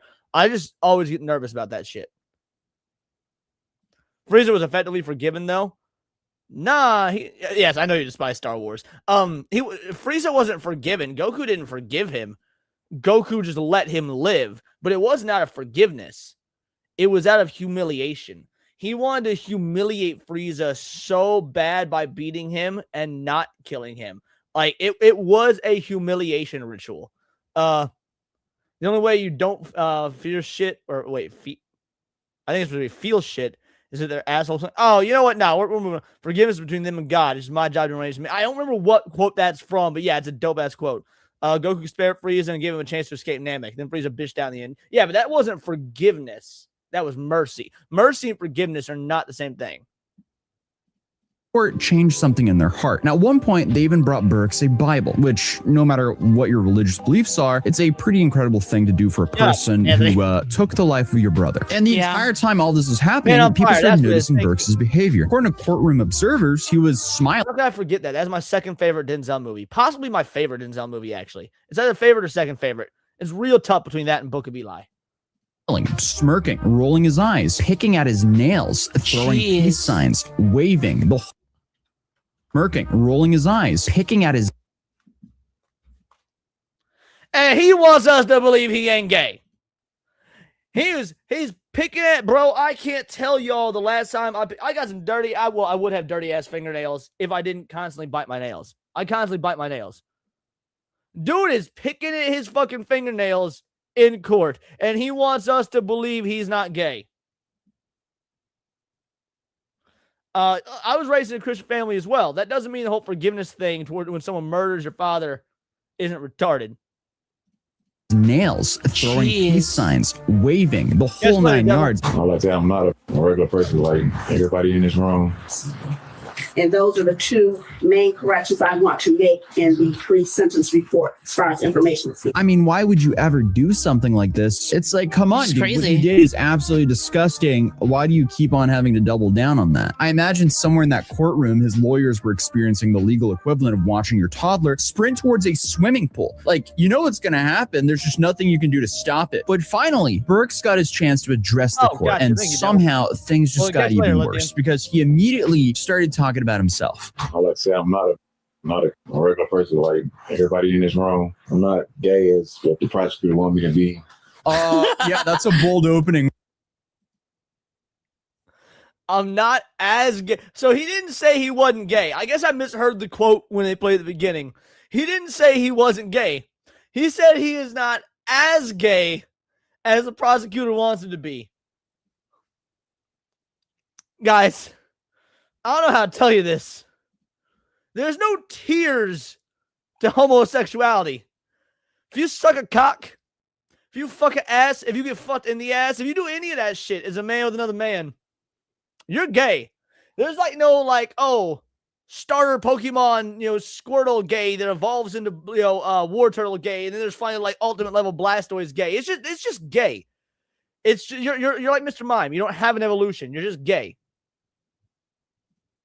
When you're standing there after pleading guilty to... Clearly, the dude's priorities are completely messed up. I said this earlier, but you're not going to jail for being... He's like, I may be a murderer, but I am not gay. A relationship with a man, sir. The prosecution is not going to charge you for that. He knows that, right? But I guess the opinion of the random people sitting in the courtroom means more to him than, I don't know, his life outcome now? Because the prosecutor and the judge are the ones with his life in their hands. Like, do you think he took that last-minute plea deal just so he got the chance? Reminds me of? It reminds me of, like, you guys ever seen, hold on. Chance to tell everyone that he's not gay? It's like, fine, I'll plead guilty to as long as they know that I didn't have sexual relations with that man. Excuse me, what? It's such a good movie, dude. That's like it's the best Christmas movie. If you haven't seen Bad Santa, it's the best Christmas movie. Perfect time for a plug. Pause. That was a mistake in the language considering what we're covering right now. Anyway, we watched Bad Santa, or I watched Bad Santa for the very first time in the Discord watch parties, which we have as of tonight. We've got the Discord watch party tonight around 9:00 p.m. Central Standard Time. We'll be watching Ouija Origin of Evil. That's what the wheel spin landed on. So make sure you show up and show out for that. It's going to be a great fucking time. And then make sure to get us to tier 2 on Neon Leon tomorrow so that we can do another Discord watch party. So shout out. Watch party tonight, just like how we watched Bad Santa a couple months ago. I had never seen it before. It was funny as fuck. Shout out to the watch parties. Channel, I question people's priorities, and this is one of those ones that just has me lost. Also, my guy, I am so sorry to tell you, 4,000 text messages, that's probably a relationship. I'm not saying what kind, but it's definitely a close one. Regardless, though, Burks himself described Hoover being kind of like a boyfriend. Mr. Mime does not have an evolution because nothing after Gen 4 exists. I refuse to acknowledge anything after Gen 4. Therefore, Mr. Mime does not have an evolution. I heard Leon's talking about plugs. New Black Street in chat now. During his police interviews. So did he just not expect that to be brought up in court? And the entire reason the relationship kept coming up was because it was central to how investigators believed the two men knew each other. Like nobody was standing outside the courthouse conducting some sort of like weird, I don't know, sexual. Oh. Mime Jr. is Gen 4. You're right. I forgot about Mime Jr. You are correct. Fuck. actual census. Like, that just doesn't happen. Like, the courtroom wasn't gathered there for some weird special episode of Maury. Like, the issue was that one of the people in this case had their life taken away, and the other dude, This killer's ego is over 9,000 IQ under room temperature. had just pleaded guilty to doing it. And That's somehow, true. Brooks Sure, was man. convinced that the real injustice here was, I guess, the public not understanding his dating history. Excuse me, what? That's kind of like showing up to the Titanic inquiry and saying, before we begin, I just like everyone Nah, to bro. know. Nah, Mr. Mime is not gay. You know Mr. Mime was giving that Pokemon dick to Ash's mom straight up, bro. Yeah, Mr. Mime was porking Delia Ketchum while Professor Oak was watching in the cuck chair. That shit's canon, bro. That I wasn't really a big fan of the dinner menu. Sir, let's focus on the boat. But I guess the more he talked, the stranger it got, because after explaining that he wasn't gay, Burks moved on to explaining that he wasn't either. Remember, he didn't lose at trial. He literally pleaded guilty. So what is he on about? And again, this is voluntarily with lawyers in court, pleaded guilty to. So his argument essentially became, yes, I pleaded guilty to, but I would like everyone to know that I'm not gay and I'm not a.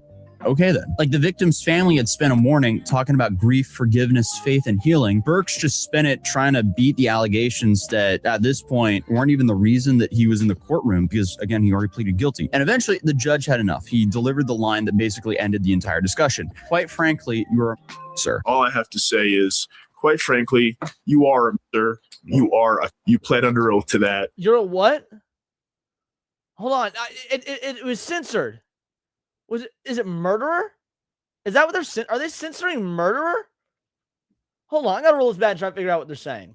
And that quite Basically ended the entire discussion. Quite frankly, you're sir. all I have to say is, No, that looked like it started with P. It was murderer? Why the fuck? Dude, YouTube does not care about the term murderer. Okay, it doesn't. YouTube does not give a fuck about the term. I hate these soft-ass, self-censorious bitches. That is so fucking... YouTube does not give a fuck about the word murderer. quite frankly, you are, sir. You pled under oath to that, and that's your sentence. Thank you, everyone. And just like that, the judge sentenced Desmond Burks to 35 to 60 years in prison for taking the life of Dr. Hoover, along with the additional time connecting for the passing of Rita Saleh, which means the dude who spent years denying responsibility, accepting a plea deal to avoid the possibility of life without parole, and then used his sentencing hearing to argue about everything except the reason he was there. Well, I wish it wasn't censored. It's like kind of hard to understand. Behind bars. So that was the story of a man who looked at his sentencing and somehow decided the biggest misunderstanding that needed to be corrected. This isn't even YouTube censorship, Lucky Chris. Like, that was self-censorship because he's afraid of demonetization or whatever. But YouTube is not going to demonetize you for saying the word murderer. It will not, ever. Wasn't the part, it was the fact that Thanks so much, Hex, by the way, for the 100. Pretty sure it is a black prison thing. They don't want to be seen as gay when they get to prison because when they become the prison bitch. I guess that does make sense. Decided the biggest misunderstanding that needed to be corrected wasn't the part, it was the fact that he's not gay. And the craziest part of all this is no one would even be asking that question if he didn't take the life of the doctor. But if you want to even crazier deep dive, this video shows an influencer realizing she's actually going to get life in prison. I'll be linking it here and in the comments section down below. Correct. Without further ado, I'll see you guys in tomorrow's video. Gay black Saitama killed his boyfriend, who was a doctor named after a vacuum. Correct. Wait, what was that one about? What? I gotta watch that one next time. Another great one from Atazi, who covers like really weird stories. Like I like Atazi's stories. It kind of scratches that true crime itch, but it's like a little bit. The stories are a little bit more retarded, not in like a bad way, but they're like. It involves like much like idiot people, you know, very, very idiot people. So put up. Shout out. That was funny. That was a nice little fucking breather there. Like I just saw a thumbnail that said I'm not gay, and I thought, well, this is perfect for me. Alrighty. Is the FBI used cleaning up after everyone? Of course. Why do you think they run by a man called Hoover? True crime, future women murders. 7 murders Leon's personal life. No, she actually, well, kind of, but in a good way, in a way that I very much enjoy. Alrighty. Let's talk about the Nux Taku situation. Let's talk about the Nux Taku. Now, we're not going to be reacting to Nux's video itself because I actually watched Nux's video yesterday. It had my curiosity piqued, good title, good thumbnail, just I'm done. And lo and behold, yeah, YouTube just fully demonetized Nux Taku. Whether he will get that back, whether he will be reinstated into the partner program or the monetization, jury is out on that. It sounds like he's going to be arguing with YouTube for a long time. Sometimes this stuff does end on a good note, so we'll see. But here's a more in-depth look at it from Rev. Hey, what's up, guys? Rev here. So in this video, I'm going to be talking about the situation involving Nux Taku. I have a pretty big overlap with his audience, so I'm sure most people watching this video are familiar with his content, at least in one form or another. Recently, he announced that not only his main channel, but also his alt channel have been fully demonetized, meaning he can't make any revenue from them whatsoever. And a lot of people, himself included, consider this a very unfair decision. And personally speaking, looking at the context, I believe this was a build-up, a domino effect of recent events coming to fruition in a pretty unfair way. Now Nux says some wild shit. Nux says some wild shit. That being said, I don't think he says anything that breaks TOS. It goes back to what we were talking about yesterday with the Hassan and Asmongold stuff and whatnot. TOS must be fairly applied. Like, no matter that should be just the default standard. So regardless of how wild the shit that Nux can say is, to my knowledge, I watch a lot of Nux, both channels, his main channel and his second channel. I don't think he has broken TOA. Now, he rides that line. He definitely does ride that line.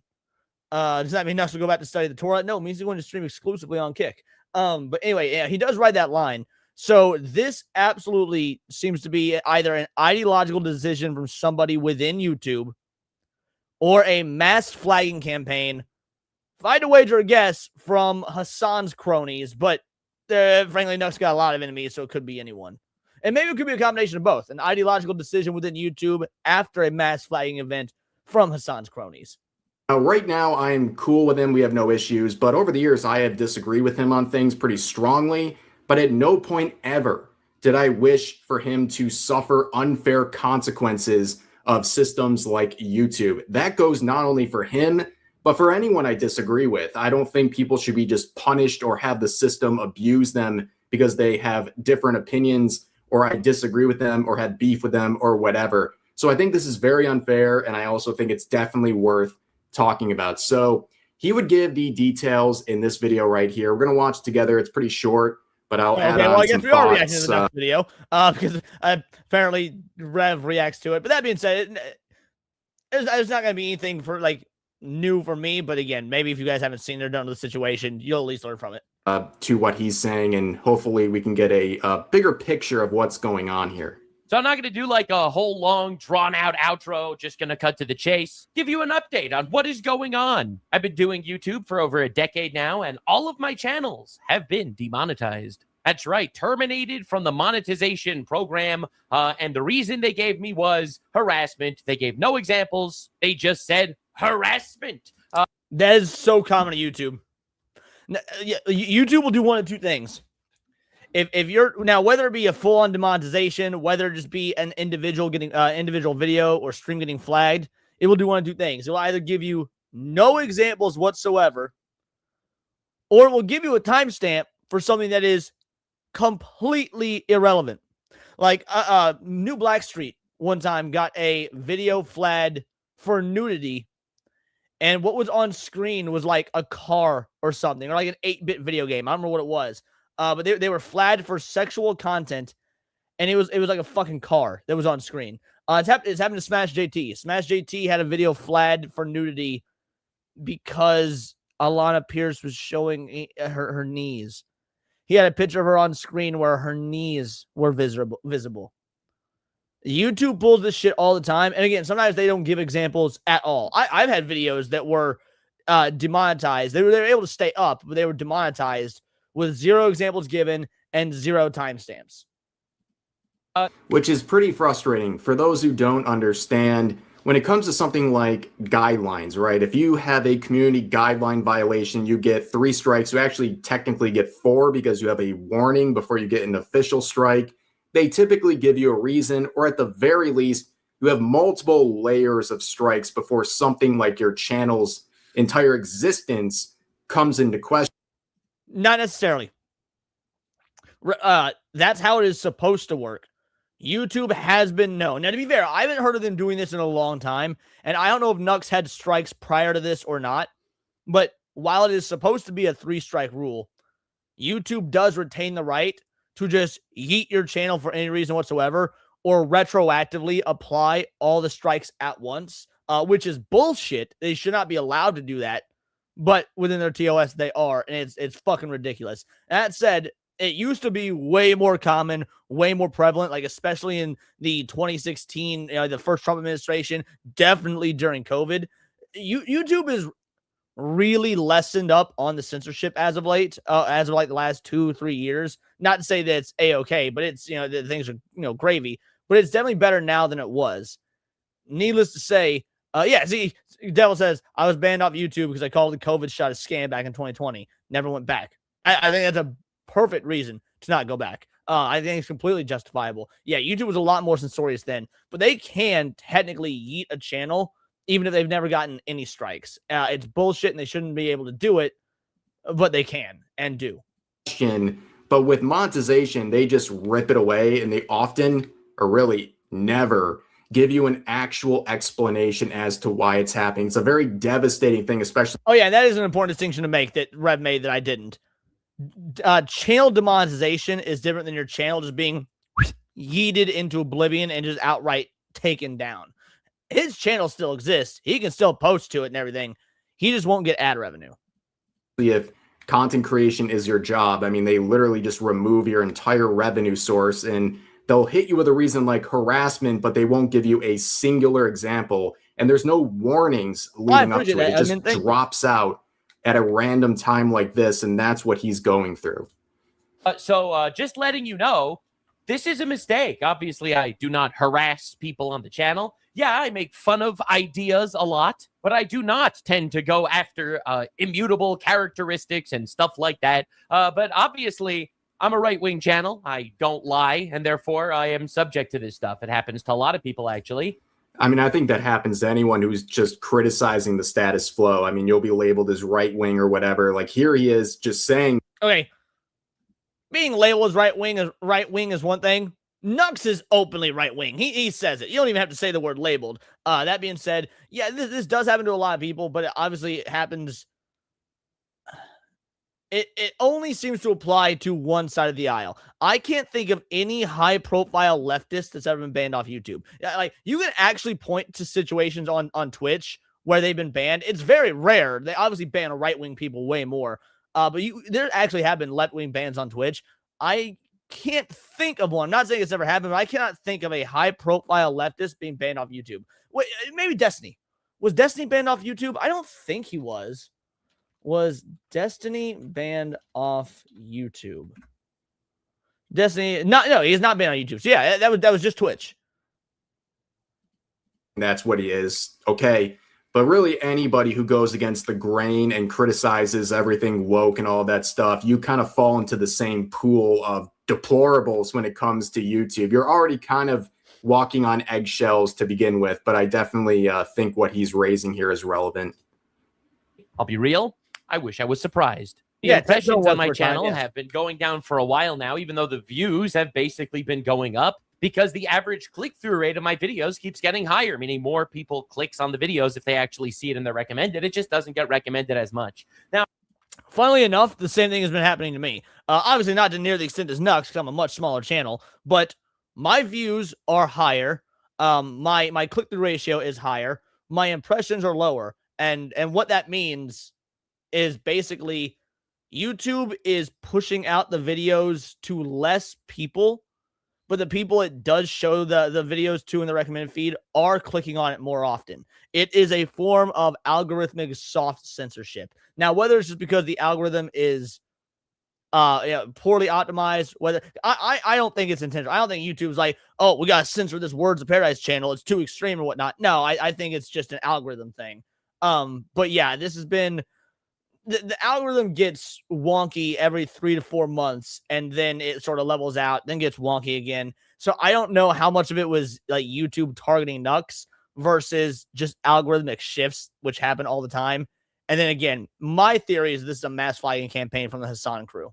I know YouTube has been clamping down on this kind of thing. This is not surprising to me. In fact, the reason why I pivoted to this is because, honestly, it's important to talk about. Now, I am not saying this to stir up a public shitstorm or anything. Obviously, that's the nuclear option, and we will discuss it probably, hopefully, never. I'm going to try my best to be diplomatic about it and work on things behind the scenes if I can. I just wanted to give you a bit of an update. The truth. So, you know, it's funny. I don't know. So I follow Nux on X, and obviously he and I are have general crossover with our audiences, both on X and here on YouTube. I haven't seen people reporting on this and throwing a fit and tagging YouTube and whatnot like they did, for example, you know, Chibi Reviews or the Sega Sonic the Hedgehog stuff. And I don't know if it's just my X algorithm or if Nux's audience is basically like, yeah, fuck it, doesn't matter. We'll just follow you to kick. Which, I mean, he's got a very dedicated audience. It very well could just be, we'll just follow you to kick. And if so, yeah, more power to him, based. But maybe, I guess I'm bringing this up because I'm wondering if you guys in chat who use X have seen that, have seen people tagging YouTube and Team YouTube and saying this is fucked up and monetization needs to be reinstated, because I really haven't seen it. I don't really know what he means by like a public storm there, like making it more public on other platforms or something. But also, like, I don't know if he's considering a lawsuit or anything, but like that definitely could be on the table. But yeah, it's a pretty big deal when you rip away someone's livelihood. And as he'll point out, you know, losing tens of thousands of dollars over the process and it being held ransom by YouTube, pretty big deal, and definitely tens of thousands, nearly $100,000, nearly $100,000 worth some extra attention to try to get what you earned back.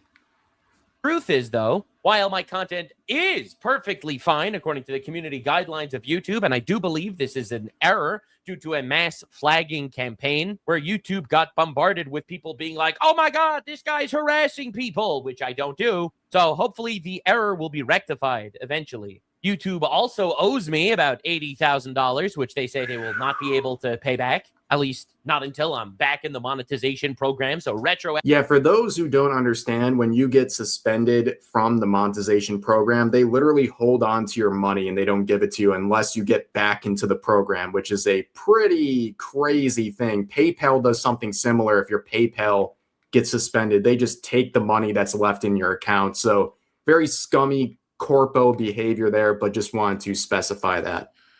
Actively, I'm being punished for this too. So I wanted to take this moment to say, we're coming back to streaming, boys. That's right. Every single day, Sunday, Monday. I love how the chat, that's called theft. Literal theft. Theft. This is theft. Was it the quartering? That's fucking funny.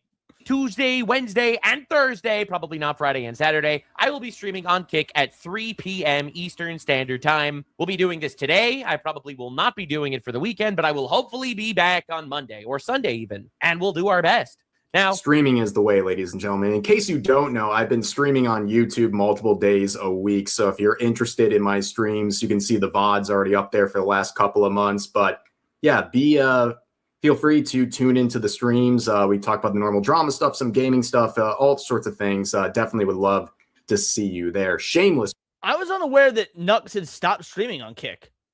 I won't lie. Like, maybe that's why his videos haven't been appearing in my algorithm as much anymore. Because, you know, he always used to end them with like, we are live on Kick. Like, you know, so I didn't know that is there a reason why he had stopped streaming to Kick? If you get fired from a job, they still legally obligated to pay you for your time they worked. Yeah. Now, I don't know if contract work is the same, and technically we are contractors, not actual YouTube employees. I don't really know the law around that, but even so, even if it is not legally theft, like by letter of the law, it is still very obviously scummy business decisions, and an immoral model. He stopped for 2 months. Why?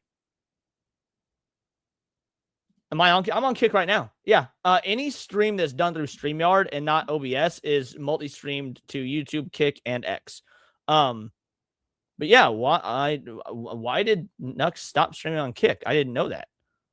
My attitude is if I had to claim it on my W-2, then it's the same thing. Well, yeah, but we don't get if you do YouTube and you're monetized and you get paid for it, you don't get a W-2. It's a 1099. Promotion by me right there.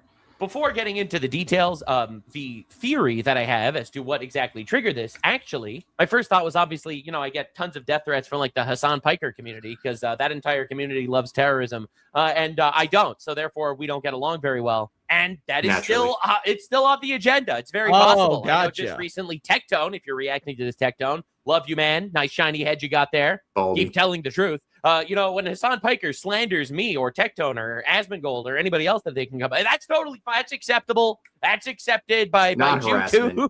Bro, the Jews got me. But apparently not Friendly being fire. a huge fan of grooming gangs in England, that is a step too far. And the reality is that is my leading reasoning as to why this finally actually happened now. I've been talking about the grooming gang situation in I don't think so. I think Nux is wrong here. Because Asmongold talks, honestly, I would say that Asmongold talks about the grooming gangs in the UK just as much, if not more than Nux, and nothing's happened to him. In fact, Asmongold says just as wild, if not more wild shit than Nux. I mean, you could really argue who says more wild shit. Either way, I don't think it's talking about the grooming gangs.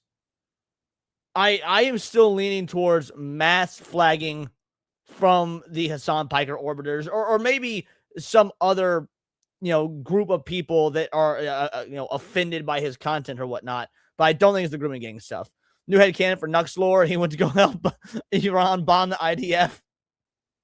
Bomb Iran in the IDF. I mean, I fucked that up. He would not bomb the IDF. He's a fan of the IDF. England for a while over the last week. And if you're not familiar with that situation, you can look into it. Actually, Asmongold read through the entire report. It's like a 7-hour video. If you have the time and the will to get through something like that, I think it's very important. It is a horrific situation over there with 250,000 women and children being abused over the course of decades with absolutely no justice, complete systematic corruption and failure on that. But yeah, as someone talking about that, yes, I think that is something worth noting here, especially if you're not given a direct reason. You have to look at all of the components of what's recently happened with this channel. I think that is one. I think personally it might have been the straw that broke the camel's back. You should check out Kick, Randall, for real. Like, Kick is like Twitch, except for it's not for queers. Talking about the no-no subject that you're supposed to ignore and act like never happened, that might actually be the tipping point for someone like YouTube. Week or two, ever since the gigantic report that was dropped, 250,000 children that were molested. And I guess that insults the immutable characteristics of rapists, perhaps? I don't know exactly. But I mean, I got a community guideline strike a few years ago for saying that EDP 445, if he is in fact guilty of some of the things he's accused of doing, that there should be some punishment involved. They consider that cyber. What? They consider, bro, YouTube banned EDP 455, whatever his fucking name was. YouTube gave Rev a community guideline strike for saying that if the accusations of him being a pedo are true, there should be consequences, when YouTube themselves banned EDP 455. What sort of bass-ackwards shit is that? Bullying. So, anything's on the table, ladies and gentlemen. I wanted to let you know I will be continuing making content, telling the truth, and hopefully this will get fixed because it's obviously a mistake. The major reason why I think it is the UK situation is because I've actually had a video taken down before. I got a strike on my channel a few months ago because I called Keir Starmer the F slur. So now that'll do it. That'll do it. That probably doesn't fly these days. But the reason I paused there is because when it comes to YouTube, it's very simple. When it rains, I was aware of that because, like I said, I've already seen Nux's video. Nux's video isn't new. It's just the Rev portion that's new. And I was wanting to see what the broader discussion around it was. And yeah, that would probably be a TOS violation. Absolutely. That being said, even if that's a TOS violation, that one violation would not normally designate your entire channel getting demonetized. Because again, there's supposed to be like a 3-strike rule. Okay, it's supposed to be, if TOS was actually being applied fairly. Can you sue YouTube for a jury trial, or is it arbitration only? I would guess arbitration only, but I don't know. Revenge of the Sis got struck for bullying Jeffrey Epstein. No fucking way. Really? That's wild. When you have something happen to your channel, like a strike, even a warning or whatever, it's like it enhances the AI review of your channel, and they start clamping down on everything. Like with the situation I described with my own channel, the EDP stuff, during that week-long penalty box I served for that video, I had like 40 other videos get demonetized during that week retroactively. Like that doesn't happen unless there is something different going on. So I think that actually was a major tipping point for what's. Yeah, if you get a strike, your channel is not permanently, but it is affected for about 3 months. Like if you get a strike, YouTube basically you're not in trouble beyond. They will say you're not in trouble beyond having to remove the video. However, YouTube will suppress you. Like the algorithm will by design suppress you for about 3 months or so. It is verifiable. I've seen this happen with multiple creators.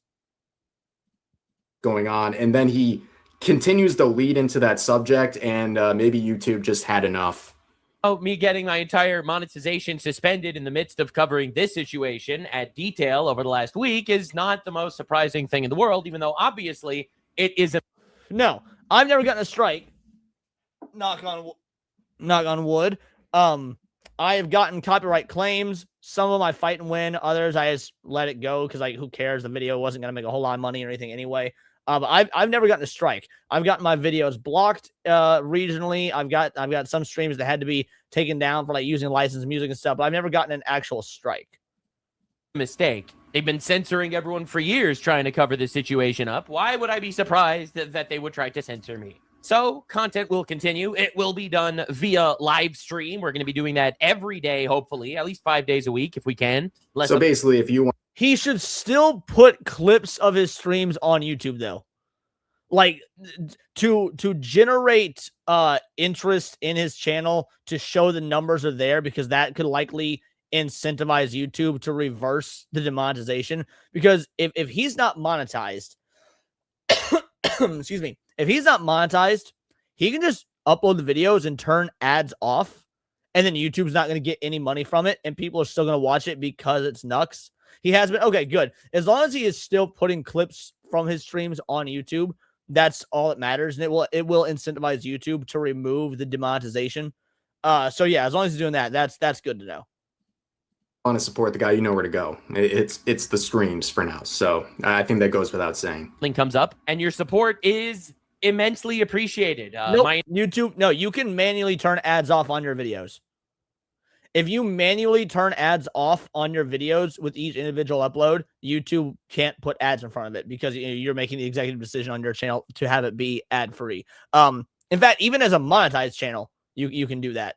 I've got my videos, like every single video I have, I manually have set up to make sure there are no ads in the video. You guys will get an ad at the beginning, and you might get an ad at the end.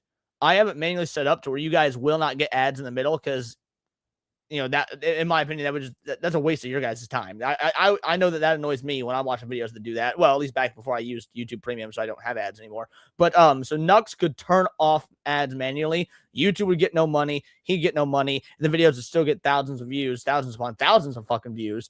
And so that would again incentivize YouTube to be like, shit, we're missing out on all this money because the ads are turned off. Not only that, he can still take sponsorships because sponsorships are independent of YouTube. So if he takes sponsorships to do this stuff on Kick and then just uploads the video, he's still getting paid from the sponsors. And YouTube's like, well, fuck, now we're missing out on even more money because he's still getting paid via sponsors and whatnot. So all in all, Nux actually has all the power here. Entire income basically just dried up. And yeah, I am going to be breaking Jew stereotypes, you know, by uploading videos for free. But, you know, okay, there we go. Yeah, so he is doing it. I didn't remember that the part. Things that need to be said is honestly more important. Wow, we're shattering stereotypes. We talked about this today. Yesterday, we're talking about the Goy Slop ADL situation. What is happening with this channel, ladies and gentlemen? That is why I greatly appreciate any of your support. It is not necessary. I don't want to obligate anybody here or anything, but it is very appreciated. I have a Patreon. You can turn off ads during streams, yes. Some YouTubers have ads constantly while they're live and claim the ads are turned down. So that you can, and I turn ads off for all streams. Well, sort of. Again, you will get an ad at the beginning. Like let's say that I've already been streaming for 20 minutes, and you click on my stream.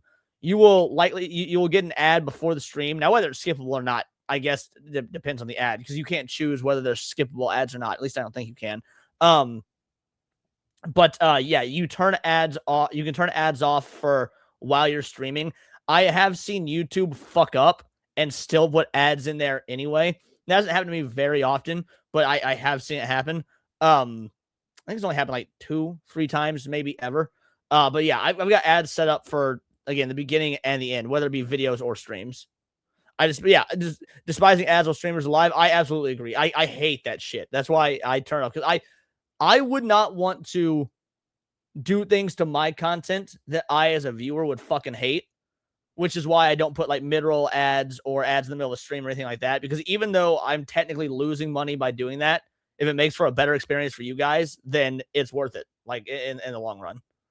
Patreon linked in the description. Anything you could donate there helps immensely. I am considering bringing back a lot of fan requested stuff for Patreon exclusive, like maybe Adventure Time or other things that people have been wanting me to look into. I will probably start doing more debate situations, and for people that support me on Patreon and on Kick, I will do my best to incorporate their ideas somehow into the content. Another thing that you could do that would help immensely, and this is literally for free, if I get like a sponsor or something, if you could click the link in the description just to like look at it a little bit deeper, all right? It's literally free and it helps me a lot. Just click the link every once in a while. That would be huge. I'm trying to come up with ways that I'm not financially devastated where I am. That's a whole nother topic about sponsorships in this current age, and how certain problematic people have a very hard time holding on or even getting opportunities. But that's a...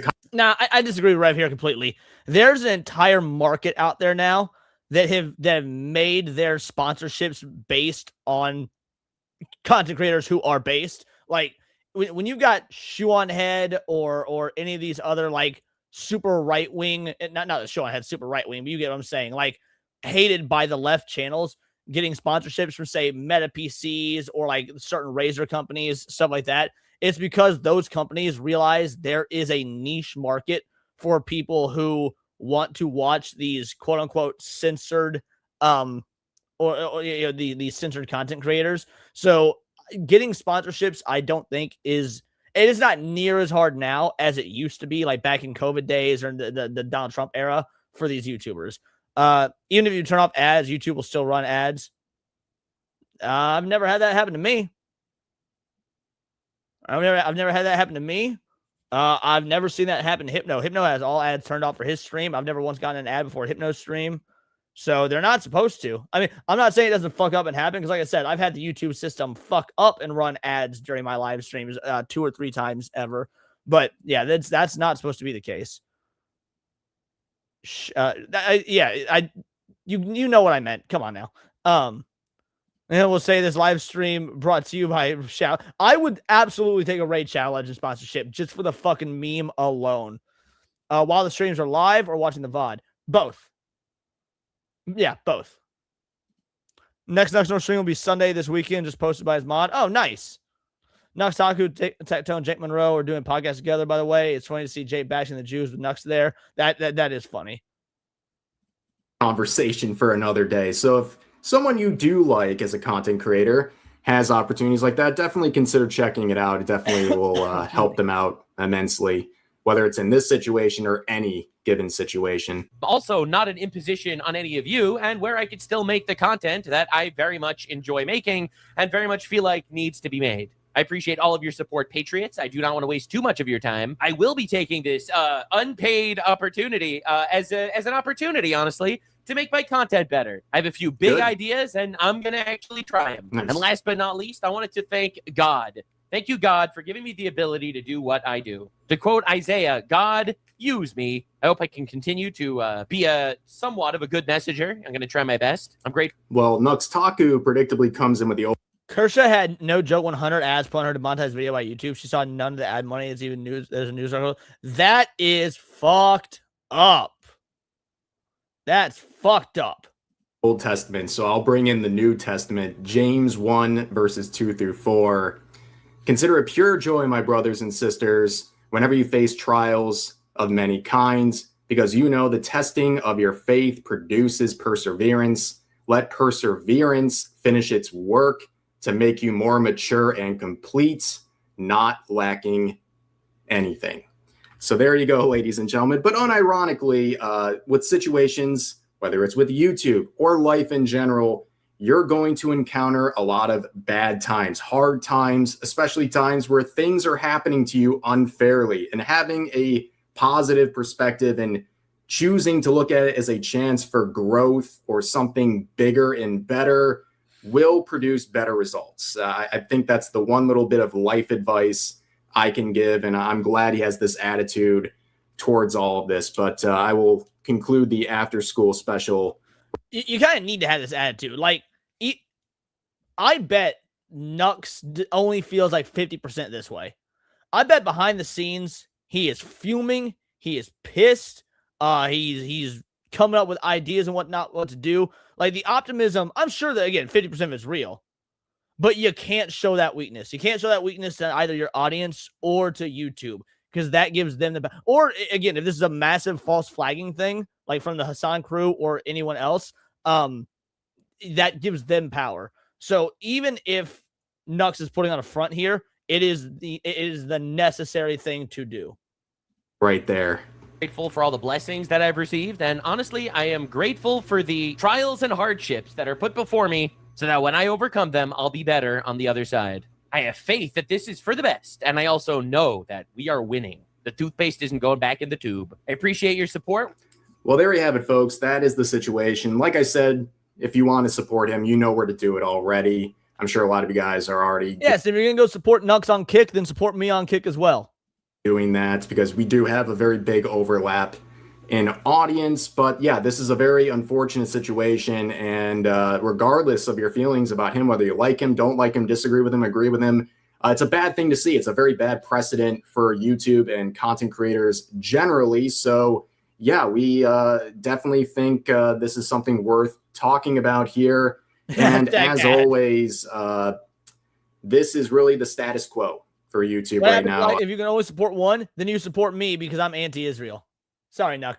Walking on eggshells. It's just expected at this point. But all you can do is keep moving forward and keep trying your best. But for now, that's going to do it for this video. If you enjoyed, please consider liking the video. Consider subscribing. Alrighty, here is the link. Make sure to give it a like and whatnot. We're going to be stealing people's content. Shout out.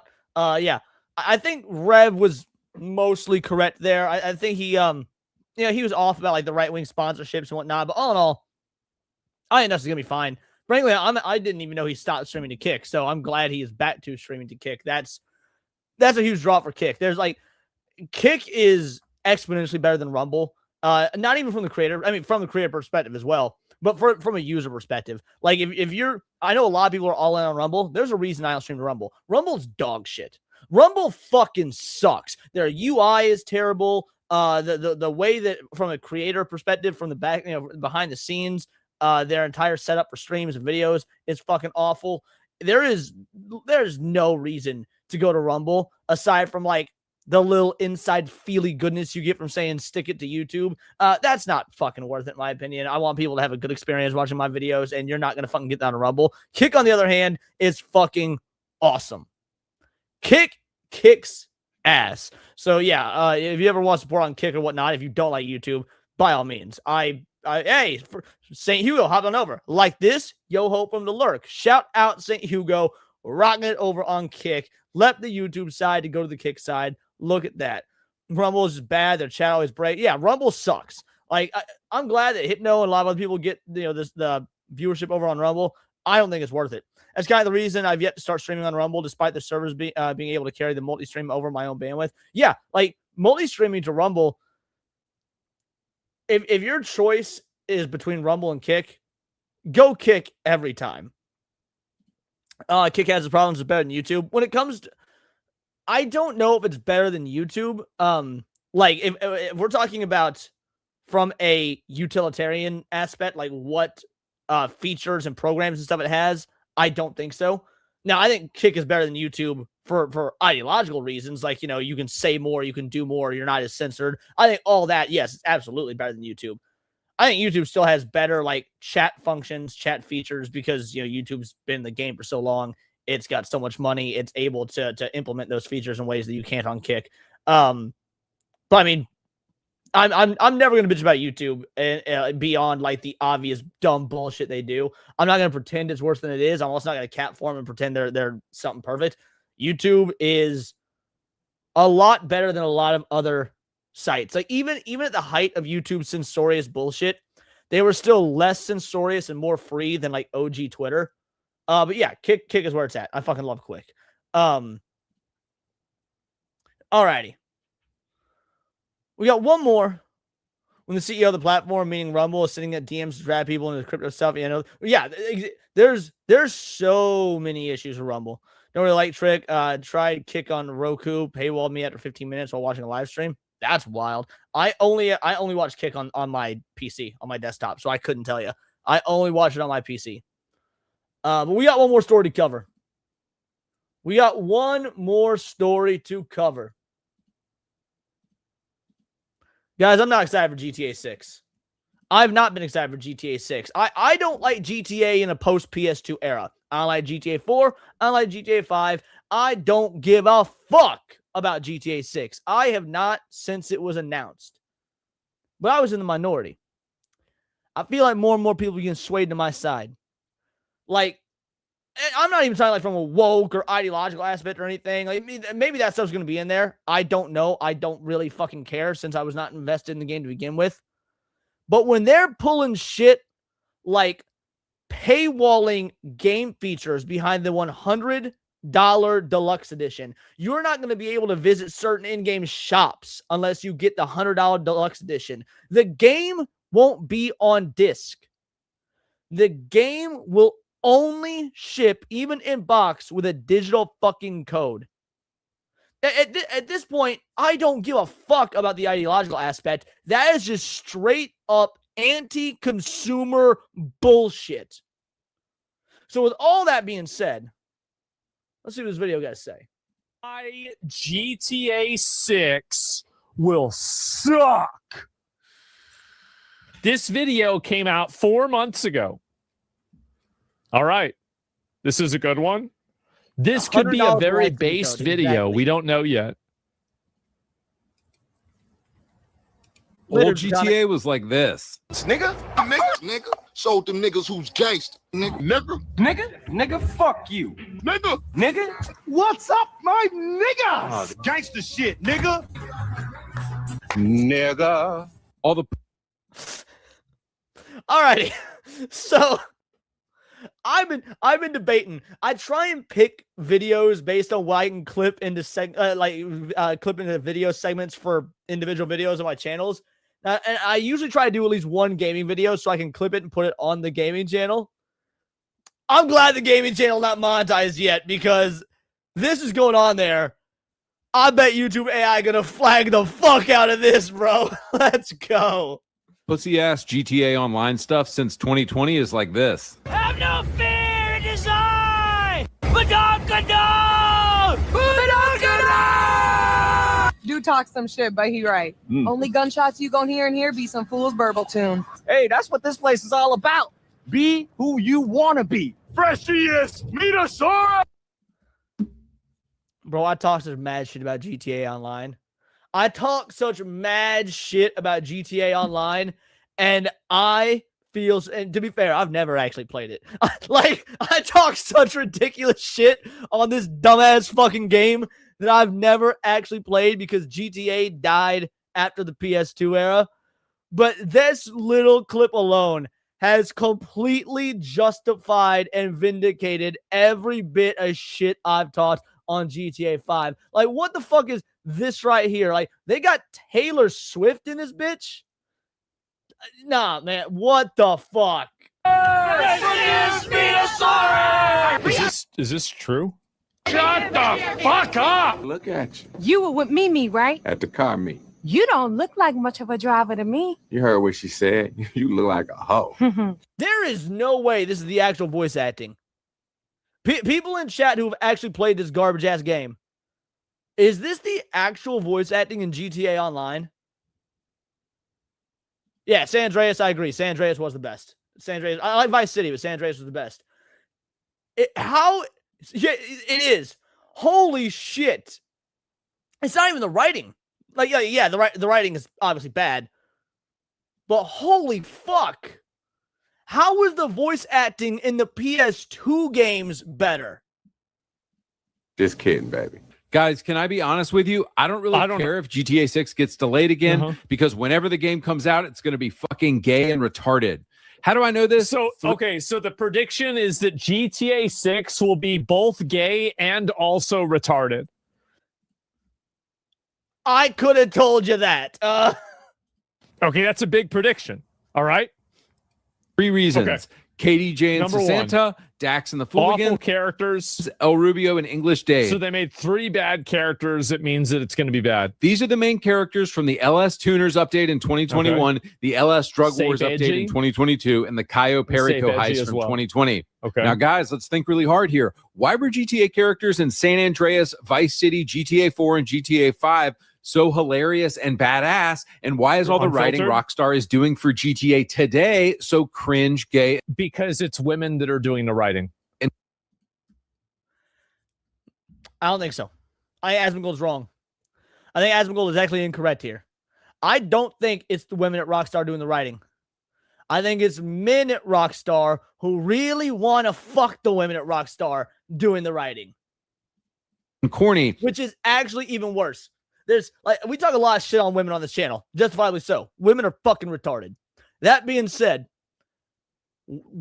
worse than women are dudes that want to fuck women but can't fuck women. Though, like, I would actually rather a woman in the writer's room than a dude who wants to fuck a woman and can't in the writer's room. Because dudes will do everything to a more extreme degree than women. So they will take what they think a woman wants and they will exaggerate it beyond belief in hopes of getting that nookie. And it's actually really simple. Bros used to work at Rockstar. Now it's a bunch of women, bull dyke lesbians, and soy boy beta cucks who wear dresses. But here comes the response. I knew it. No, dude, Lucia and Jason are based as hell. They look so cool and badass. My brother in Christ, a leopard can't change its spots. This is literally the writing team working on the game right now. We know that. Okay, maybe I was wrong. Maybe it really is a bunch of fucking women. I still think it's dudes that want to fuck women, but like, this does paint a pretty bad picture. Spots. This is literally the writing team working on the game right now. We know the GTA 6 story will be corny, soft, gay, politically correct nonsense because KDJ, Sasanta, Dex, and every GTA Online update since 2020 has been corny, soft, gay, politically correct nonsense. Is that true? Like, I don't even. All right, I'm gonna be real. I'm gonna use a line I've heard so many fucking leftists say. I'm gonna play a line I've heard so many leftists say, and usually I disagree with it. Does anybody really play GTA for the story? Like, I mean, the story's there. It's fine. Most people play GTA for sandbox fuckery. I don't give a fuck if a GTA story is corny. GTA stories are always corny. Now, there's a difference between good corny and bad corny. There's like so bad it's good kind of corny, like the movie Basket Case and whatnot. But does anybody actually play GTA for the story? Or is the story more just like set dressing for sandbox fuckery? It should be illegal for Western feminist women to work in game companies. It should be illegal for women to work.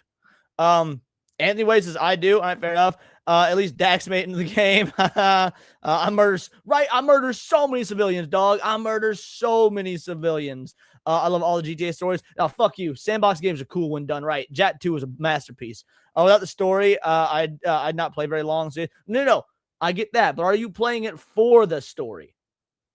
Are you like, do people play Just Cause for the story? And do people play what's the other one? Fuck, I'm blanking on the name of it. But like, I'm not saying the stories are meaningless, but they're not great stories. They're corny, which is fine. I don't need a great story from GTA. Yeah, set dressing for sandbox shenanigans. That's my thoughts. What y'all thoughts on? I never played GTA 1 and 2. I'm like most people. I started with 3. Know if that's true. I haven't played any of these. Damn, Domical, that's dark. I have no idea. Another objection I hear is this. No, man, they're bringing back old GTA. My sweet summer child. Nobody who made old GTA games is at Rockstar anymore. Yeah. Do you know who created Nico, CJ, Tommy, and all the others? It was Dan Houser, Leslie Benzies, David Jones, Aaron Garbutt, Michael Unsworth. All of them are gone. Oh, they're gone. Okay, so not at the company anymore? All yeah, right. Mercenaries on great. Kiddo. It's just a bunch of fat white women working there now.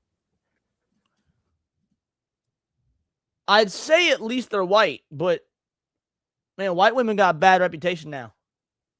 White women ruin their reputation, so I can't even be properly racist and be like, well, at least they're white, because white women are actually kind of the worst kind of woman. I'm so glad I bagged a baddie Latina, right? Because white women are arguably the worst type of woman. This might be the greatest video I've ever seen in my life. This is crazy. Is this the way a communist feels watching Hassan? Like, this is, oh my God. This is crazy. Not Latina or not white. I refuse. And fat white women definitely my baddie Latina. Shout out, Sevi. Didn't even know you were still here. know how to make based, edgy video games, as we've seen with Concord and Veilguard and Ghost You know what's really funny is that there are a bunch of fat white women that know how to make really based video games and based content. And do you know what all of their hair color is? It's the same. It's gray. They're all old. They're a bunch of old. He's right, though. He is right. Ladies that are like, oh, this is going to be good, that grew up like, it's like my mom, right? 70, 60-year-old women that like grew up playing video games and they were for losers. Woke Tay. So boys, in this video, I want to do something very simple. I want to compare the GTA characters of the 2000s. And by the way, I'm only halfway memeing, okay? Like a woman was one of the writers for Expedition 33. And a woman wrote Final Fantasy 14 Shadowbringers. So like this is only usually true. It's not always true. It's just usually true. Post 2020 storytelling that Rockstar is doing now, and what I think we will see is that No, Ronan, hold on. No, Latinas and Latinos are not white. You guys aren't white. However, speaking as a professional racist, right? Like, homie, I grew up in the trailer park, okay? I got that next level racism. So when I say that while you're not white, Latinos are the only, like, racial group out there, Latinos and Latinas by extension, although Latinas are on average worse because they're still women, except for you, Sev, that can earn their white card. Like I will give you the honorary white card and I will let you survive the genocide because you have proven yourself.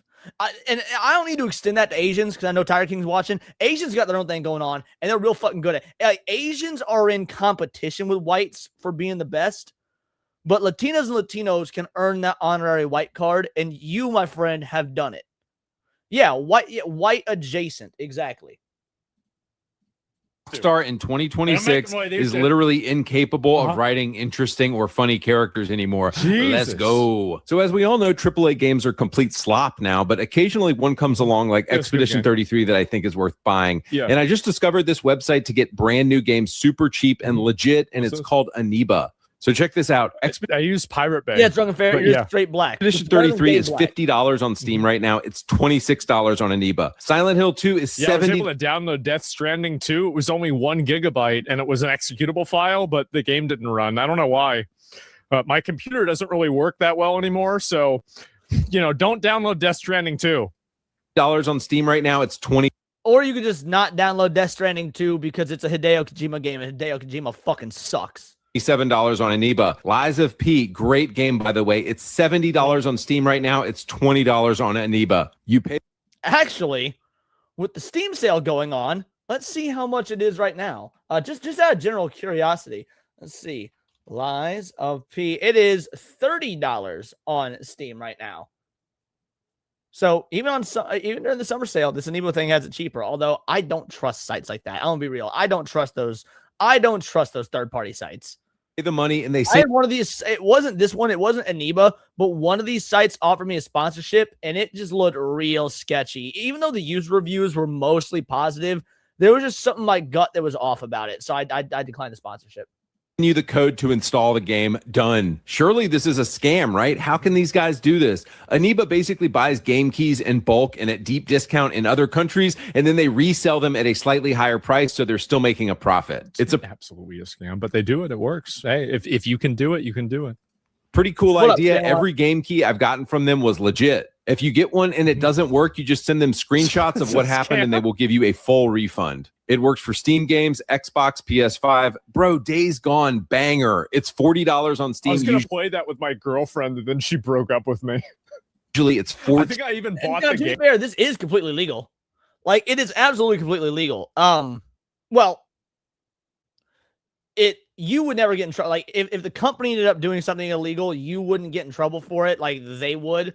But sites that do this, it's no different than like a Bend and Dent, right? Like these sort of stores that buy bulk items that like what's the word? Let's say you're in a warehouse, right? Let's say you got damaged products from the warehouse or whatnot. A lot of times warehouses will there's these companies that will buy like dented food cans, chicken noodle soup, but it's got a dent in it, and it's completely still sealed and usable, but they know it wouldn't sell well in like a regular Walmart. So they get sent to these like, freight shipping Bend and Dent stores. So you go and you can buy massively like discounted groceries and whatnot. It's completely legal. So yeah, just resellers, right? So it's as long as they're operating this business legitimately, like buying these keys the way they said they are, and then reselling them, it is legal. Just a personal thing, I don't trust it. Aim to play it with her. Oh, well, I wonder if I still have it. I think I might still have that. I don't know where it is. $15 on Aniba right now. Now, you guys know I would never touch gay garbage like Roblox or Fortnite, but for you degenerates who play these games, I think Fortnite is actually a generational game. I'm gonna be a loser. I'm gonna be a goy. I'm gonna tell you, I think Fortnite is an incredible game. I do. It's a really, really good game. Asmongold is such a disappointment sometimes. The hate on Fortnite is forced. I think it is too.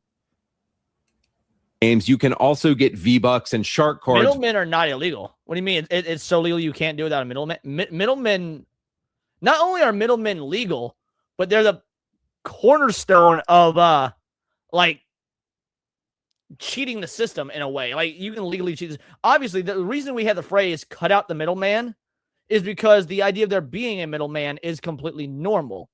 By cutting out the middleman, you often this is a reverse situation, and this you're not cutting out the middleman, you're actually adding a middleman. But the point is, like that analogy doesn't work. Very cheap through Aniba Shark too. cards. Everybody I've talked to has had a great experience with Aniba. They just save you a ton of money and they're totally legit. All right, back to the video. All right, so we're going to look at 3 examples of why Rockstar is incapable of writing funny or interesting characters anymore. Number I 1. already saw 30 examples in that photo. I don't need any more. 1, Lamar from GTA 5 2013 versus KDJ and Sasanta from GTA Online 2021. Right. What makes Lamar such a relatable character is that I grew up with guys like this, and he's just funny as hell, man. Everybody knows somebody like this. Oh, nigga, don't hate me because I'm beautiful, nigga. Maybe you got rid of the... Shit, I stream with like 5 people like this. Oh, yee ass haircut you got, you get some bitches on your dick. Back when GTA 5 was written, probably in 2010, Rockstar used to just observe reality and show it. You see this same thing in GTA San Andreas. Rockstar used to not have a message they were trying to get across. They just wanted to show reality. San Andreas doesn't whitewash anything. Okay, well, no, they did not want to show reality. They wanted to hyper exaggerate reality for, comedic effect. Like let's call it what it is. It's no different than when a comedian gets on stage and tells a story, and you know the story is not 100% true, but is clearly based in truth, and they're hyper exaggerating it to make people laugh. The N-word doesn't trigger YouTube in my experience. I was joking earlier when I said that. I don't think it does, because I've said it so many times. They wanted to make fun of reality. Right, exactly. Black gangs were violent and corrupt. Cops were... This is a generational video. Oh my God. Racist and abusive. The government was predatory. Suburban America was hypocritical. The same reason old GTA was so good is the same reason Lamar is hilarious, because they're just showing reality. Lamar is sexist. He's homophobic. He's quote unquote offensive. But that's one of the things that I really don't like about modern villains is when modern villains they're evil, they're murderers, but they would never consider being homophobic and they would never consider being racist. Thank you. Fucking thank you. I can't stand this shit. And you know where it started? It all started from an out of context meme. I'm gonna pull it up, and y'all are gonna know the one.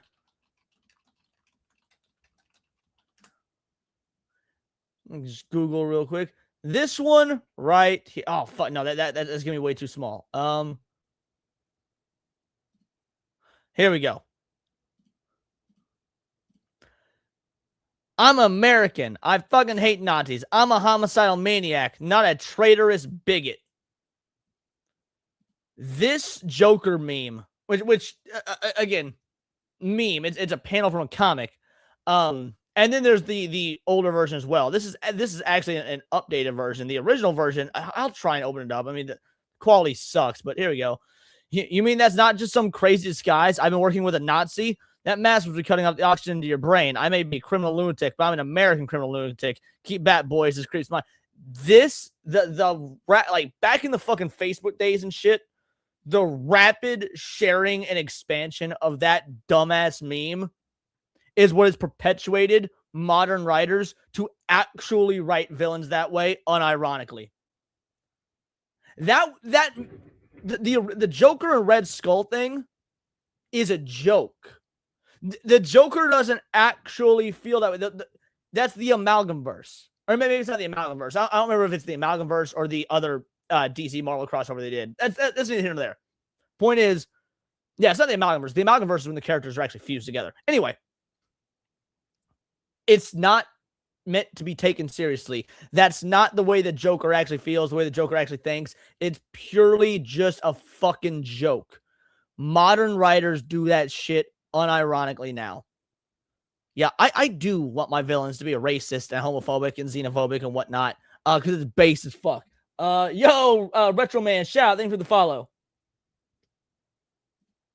Like, I understand, like, I don't think it's always bad, and I think that there are some instances where it's not bad, but overwhelmingly, like, when I see that, I think to myself, oh, I'm looking at modern slop. Oh. And they're always white, yes. And we all love characters like Lamar is because they're relatable and we know dudes like this. GTA post-COVID doesn't do... This guy looks like... Vagabond, I love you, but this is one of your very rare L takes. I think GTA 6 will be fine. It's just a reflection of the modern woke culture we live in now. Now, GTA 6 will not be fine. And again, I don't know if you came in late, but not even for ideological reasons. GTA is a fuck show. $100 deluxe edition is a lot that locks in-game content that's completely customizable. No disc, only a download code. And the fact that Rockstar as a company now is not the same as it was when the previous games were coming out. GTA 6 will not be fine. GTA 6 is going to be one of the biggest scams in gaming history. GTA 6 is just from the production side, is a fucking joke. And I pity, not only do I pity, but I also loathe every single dipshit gamer that buys into the fucking hype for this homo-ass game. Fuck GTA 6 in every regard. El Mervo with the 2-banger. GTA 6 won't flop, but long term won't be as good. No, it's not going to be as good. No, it's going to generate billions of dollars, especially when GTA 6 Online comes out. It's going to print money. That doesn't alter the fact that it's going to be a dog shit game with even worse than Nintendo level anti-consumer practices attached to it. Like, I'm not even joking when I say the anti-consumer practices within GTA 6 make Nintendo look like our friends. Preach, Leon. I'm almost black-pilled at the amount of people saying it sucks, so I'm still going to buy it. You and me both. GTA 6 is nothing short of a scam. A streamer. Holy shit, that's bad. Damn, bro, like this anymore. They whitewash characters, they make them watered down and palatable and sanitized. Says GTA 6 is going to flop so hard, it's so pathetic. Rockstar decided to cut content from the game and put it behind a paywall and call it Ultimate. Correct. The content, for those of you guys that don't understand this, I can't say it enough. The content that is in the Ultimate Edition, the $100 edition of the game, is already in the game. It is cosmetics. It is things like tattoo shops, car shops, clothing shops, all these things that should be default base in the game, you are going to be locked out of by default unless you purchase the $100 Ultimate Edition of the game. This is no different than back in 2009 when Capcom released Resident Evil 5.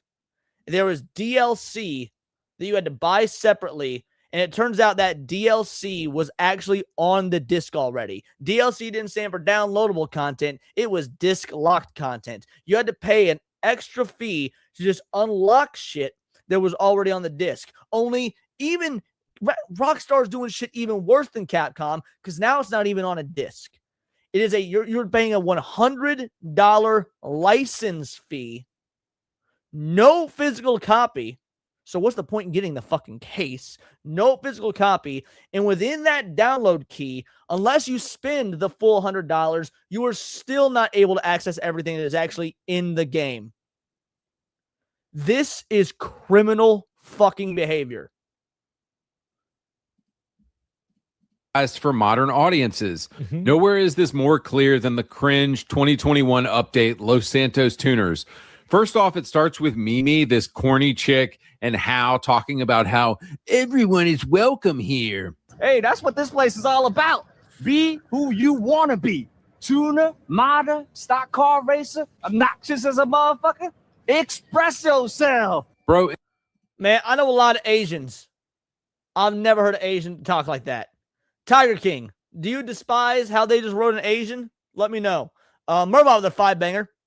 Live, like Mass Effect 3 Day 1 DLC is worse than the horse armor from Elder Scrolls. The tactic this stat will be an attempt at a gold standard. Yes, correct. This will set a precedent. Like, we have been leading up to this sort of game design and not even, it's not really even game design. These sorts of monetization practices, it have been ramping up, but this will be the standard now. Once GTA does it, and GTA will be massively successful, much to my chagrin, every single other company will think they had the license to do so as well. That was not Asian. That was a woke Californian in the skin suit of an Asian. Yes, exactly. Now, thank you for the 5-banger, Murboth. In San Andreas.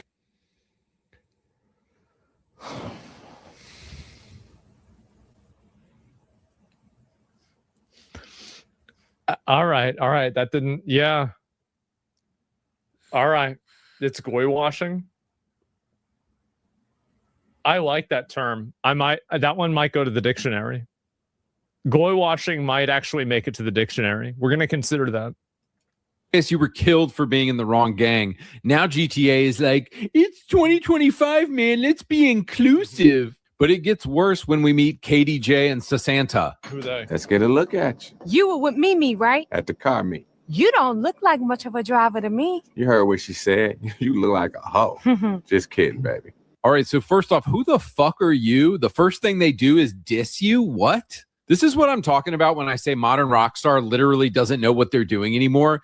In GTA 4, this annoying couple would be the bad guys, and then you would get to kill them.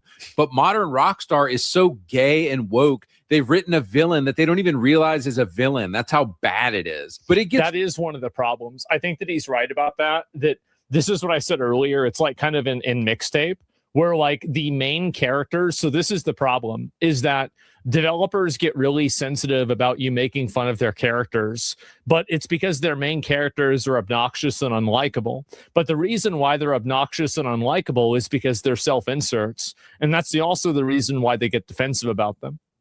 I think that's what happens. Meanwhile, you got things like Amazing Digital Circus, where you got Jax, which may or may not be a trans character. I don't fucking know. I don't fucking care. Jax was the best character in the show. Jax was 1,000% self-insert. Gooseworks, the creator, said as much. But it was he was just a straight up fucking dick, and it was funny. Like he's written in a way that is so mean-spirited. I don't care if there's a trans allegory to it or not. It's fucking funny. There was nothing comedic about that. Even if the voice acting wasn't dog shit, there would still be nothing comedic about it. It's kind of like, you know, how many of these like modern video games are that the adults were actually wrong and the kids' emotional reaction was actually the correct opinion to have? Too many. Worse, because they're not even funny at all, and they have this annoying subplot to call you constantly, and the dude is just gooning for his ugly girlfriend and talking about it the whole time. Showtime, babe. Oh, your timing couldn't be better. Just got my ass in the hot tub. Without me? You don't need no invite, baby. You got an all-year pass. Dude, the fact that you don't get to kill these characters tells me Rockstar literally has lost the plot and doesn't even know how to write a character anymore. So I know that GTA 6 will be garbage. Moving on. Number 2, Trevor from 2013 versus Dax and the Fooligans in 2022 GTA Online. Okay. Please, son. Your daddy's been a bad boy. Please, son. You want to sniff? The fuck is wrong with you? With every executive and director of communications from here to Bangalore taking it left, right, and center in the name of team training. Guys, let's be honest. Trevor eats hikers. He wakes up with his pants down next to a pig. When he's not pitching Asian investors on Trevor Phillips Industries, he's brutally murdering Lloyd and Deborah or going on romantic dates with the 57-year-old Mrs. Madrazo. Trevor is unhinged in the best possible way, and I don't think we will ever get a character like him again from the soft-ass pussies who run Rockstar today. Trevor represents the pure, unbridled nihilism of a GTA player. What modern game developers don't understand is this: you don't have to agree with a character to find them fun to play as. Actually, it's the opposite. It's not even that you don't have to agree with the character to find them fun to play as. The inherent messaging is that their mentality is so bass backwards. It's kind of like what Asmongold said earlier. You don't these people don't realize that they're unlikable in real life, and so their characters are self-inserts. They have a deep, burning need for you to agree with them and find them likable because they've always been losers. They get roasted online. They get roasted in real life. They got social anxiety. They can't go anywhere but their safe space, coffee shops and whatnot. Like, they have this deep-seated need to be loved. And that deep-seated need actually makes them the most like disgusting, pussified losers in existence. And it's all that they brought on themselves. Every ounce of hate that we have for these people, they have brought on themselves, and yet they still cannot think of any other way but to attempt to people please with their self-inserts without realizing that they are writing the villains. So it's like, I don't agree with, as McGold used Mixtape earlier as an example. We don't agree with that character, no matter how desperately they want us to, but because it's not that we disagree with the character that makes it not fun to play. It's because the character's fucking cringe. Like it's that simple. The character's cringe. And not in a fun, cheesy, corny way. There's fun, cringe, cheesy, corny characters, right? I can think of half the fucking cast of Sonic, honestly. My favorite IP. Half the cast of Sonic. Half the cast of Resident Evil. But they're fucking fun. That's a big one. I think he's right about that. I don't agree with True. Trevor's nihilistic view of the universe, but he sure is fun as hell to play as most of the time. He's a ball of chaos and energy that gets thrown into situations and you get to watch everything collapse. It's great. Now contrast Trevor with Dax, the fake, edgy, boring, safe, sanitized, Pineapple Express ass, Seth Rogen ass of Los Santos drug wars. Oh, geez. Let's get some of those beers out. Let's get some of those beers out.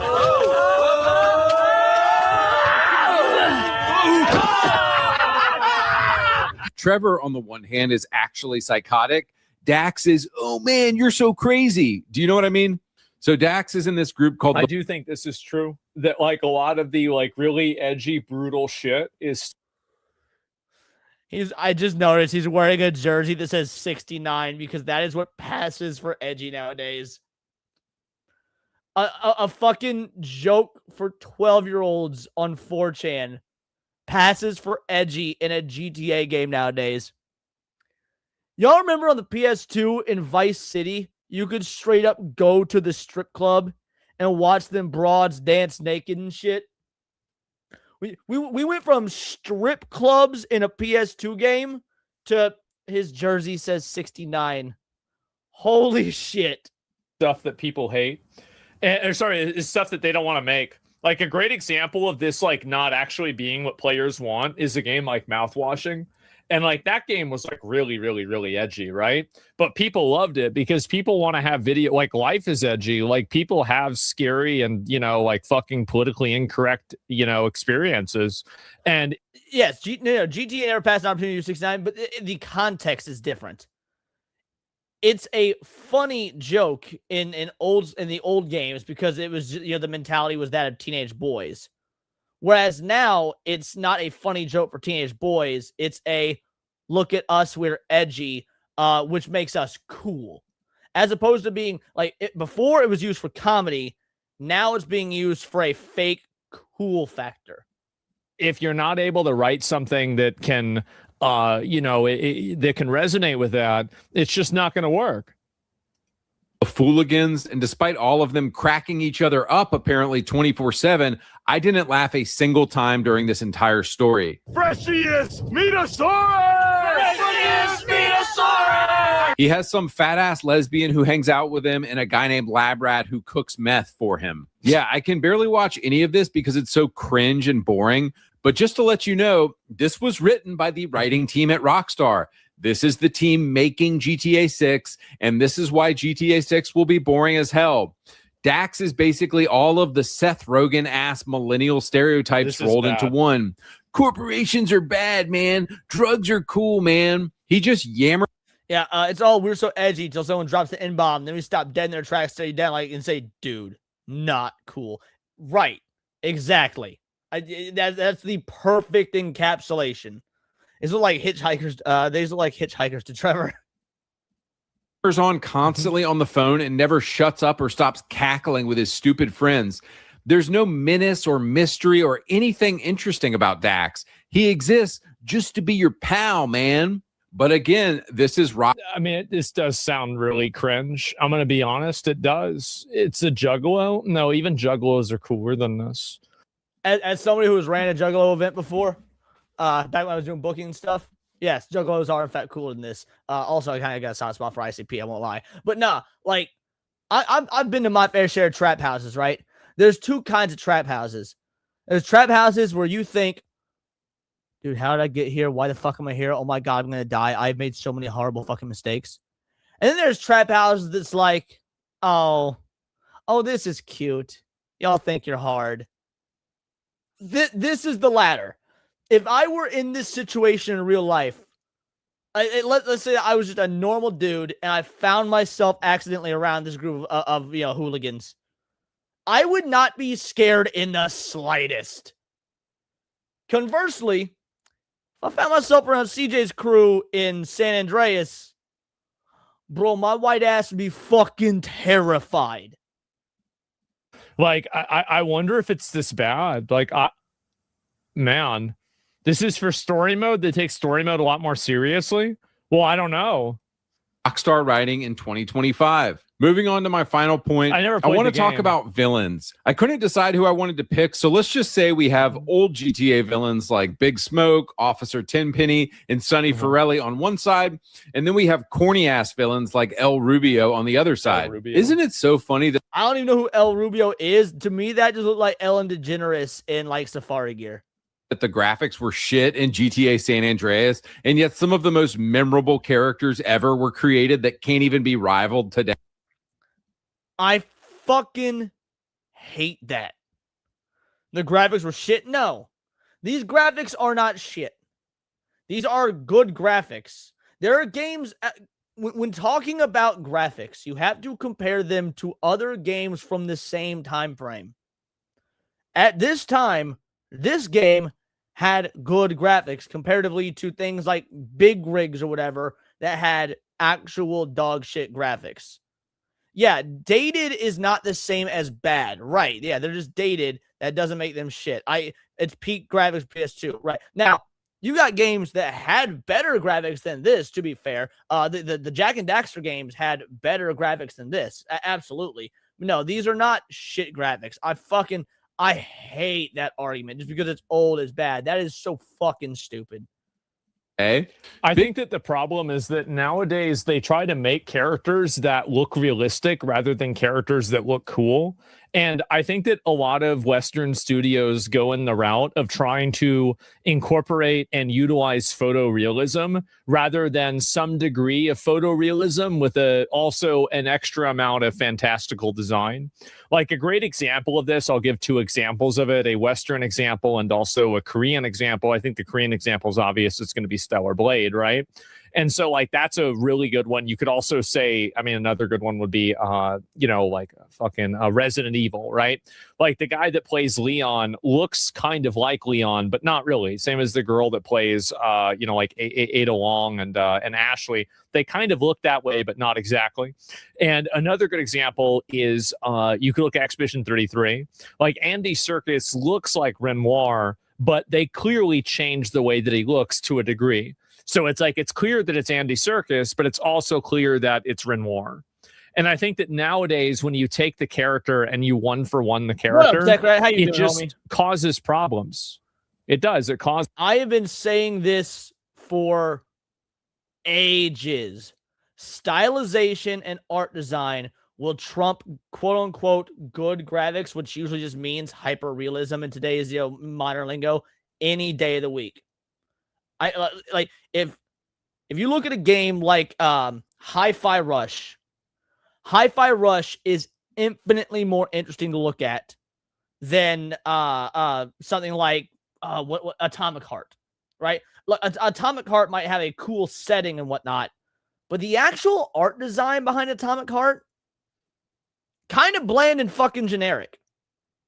I will absolutely take Hi-Fi Rush over that any day. I use those two as a point of comparison because I'm pretty sure they came out the same year, or at least relatively close to one another. There's problems and it looks weird. There's a common element here, women. Well, I don't know. He looks like Gollum, though. Sure. That was a long time ago. Big Smoke is such a good villain because he exists as comic relief the entire game to let your guard down. You love Big Smoke. He is your homie the entire game. And it's also that, like, I mean, this is clearly, I mean, this is like Eazy-E, right? I mean, like, there's like also a lot of like real life parallels to this that I think make it endearing as well. And so the knife twist that happens when he finally betrays you in the end is nothing like you've ever felt. It's truly next level evil. You could say the same about Devin Weston being an amazing villain in GTA 5. Yeah. He's a rich, douchey white guy. No, you can't, because GTA 5 sucks dick. And workout outfits. And you find out at the end of the game, he was just playing you and using you as a pawn the entire time. I highly disagree. I fucking hate the art style for Skyward Sword. It's like they tried to blend Wind Waker and Twilight Princess, and it doesn't work. I do not like the art direction for Skyward Sword. Of all the 3D Zelda games, it's got my least favorite art direction. The greatest evil GTA 5 posits doesn't come from street hustlers, but corporate shills like Devin Weston keeping their hands clean. So what kind of writing is gay-ass Rockstar doing in 2026? Well, they're creating corny-ass characters like English Dave and El Rubio. English Dave. English Dave is a topic for another video, but guys, Cayo Perico, like nothing funny happens. What do you meet these women, and then there's Mrs. Madrazo in there, and you go on a plane. It's just some of the most boring cutscenes with completely uninteresting characters. I truly think if you compare like the storytelling in Cayo Perico to GTA, I think it's also like it's like this with movies too. Like if you go back and you watch Friday, holy shit, was that a good movie? Like Friday I is saw it for the hilarious. first Everyone time hate it. like 5 or 6 years ago. And oh my God, that was insanely good. Holy shit. I didn't even realize how good it was. And it was like still a great movie. And it's like you really get to see like that videos, like games, movies, everything used to have such an edge. It used to have such an edge to it. But it wasn't even an edge. Like, it's only looked at as an edge now because of how much the corners have been sanded off from society. What he's calling an edge was just the kind of the default normal personality of these pieces of media, whether it was comics, whether it was video games, whether it was movies, even music, right? Like there's only one period of time in history where you could have a band like Korn come out and be like, oh, right next to fucking what's the name of the band? Butterfly, Sugar, Baby. Like that could have only happened at one time. And it was so unapologetically dumb and fun that I can't even call it edge.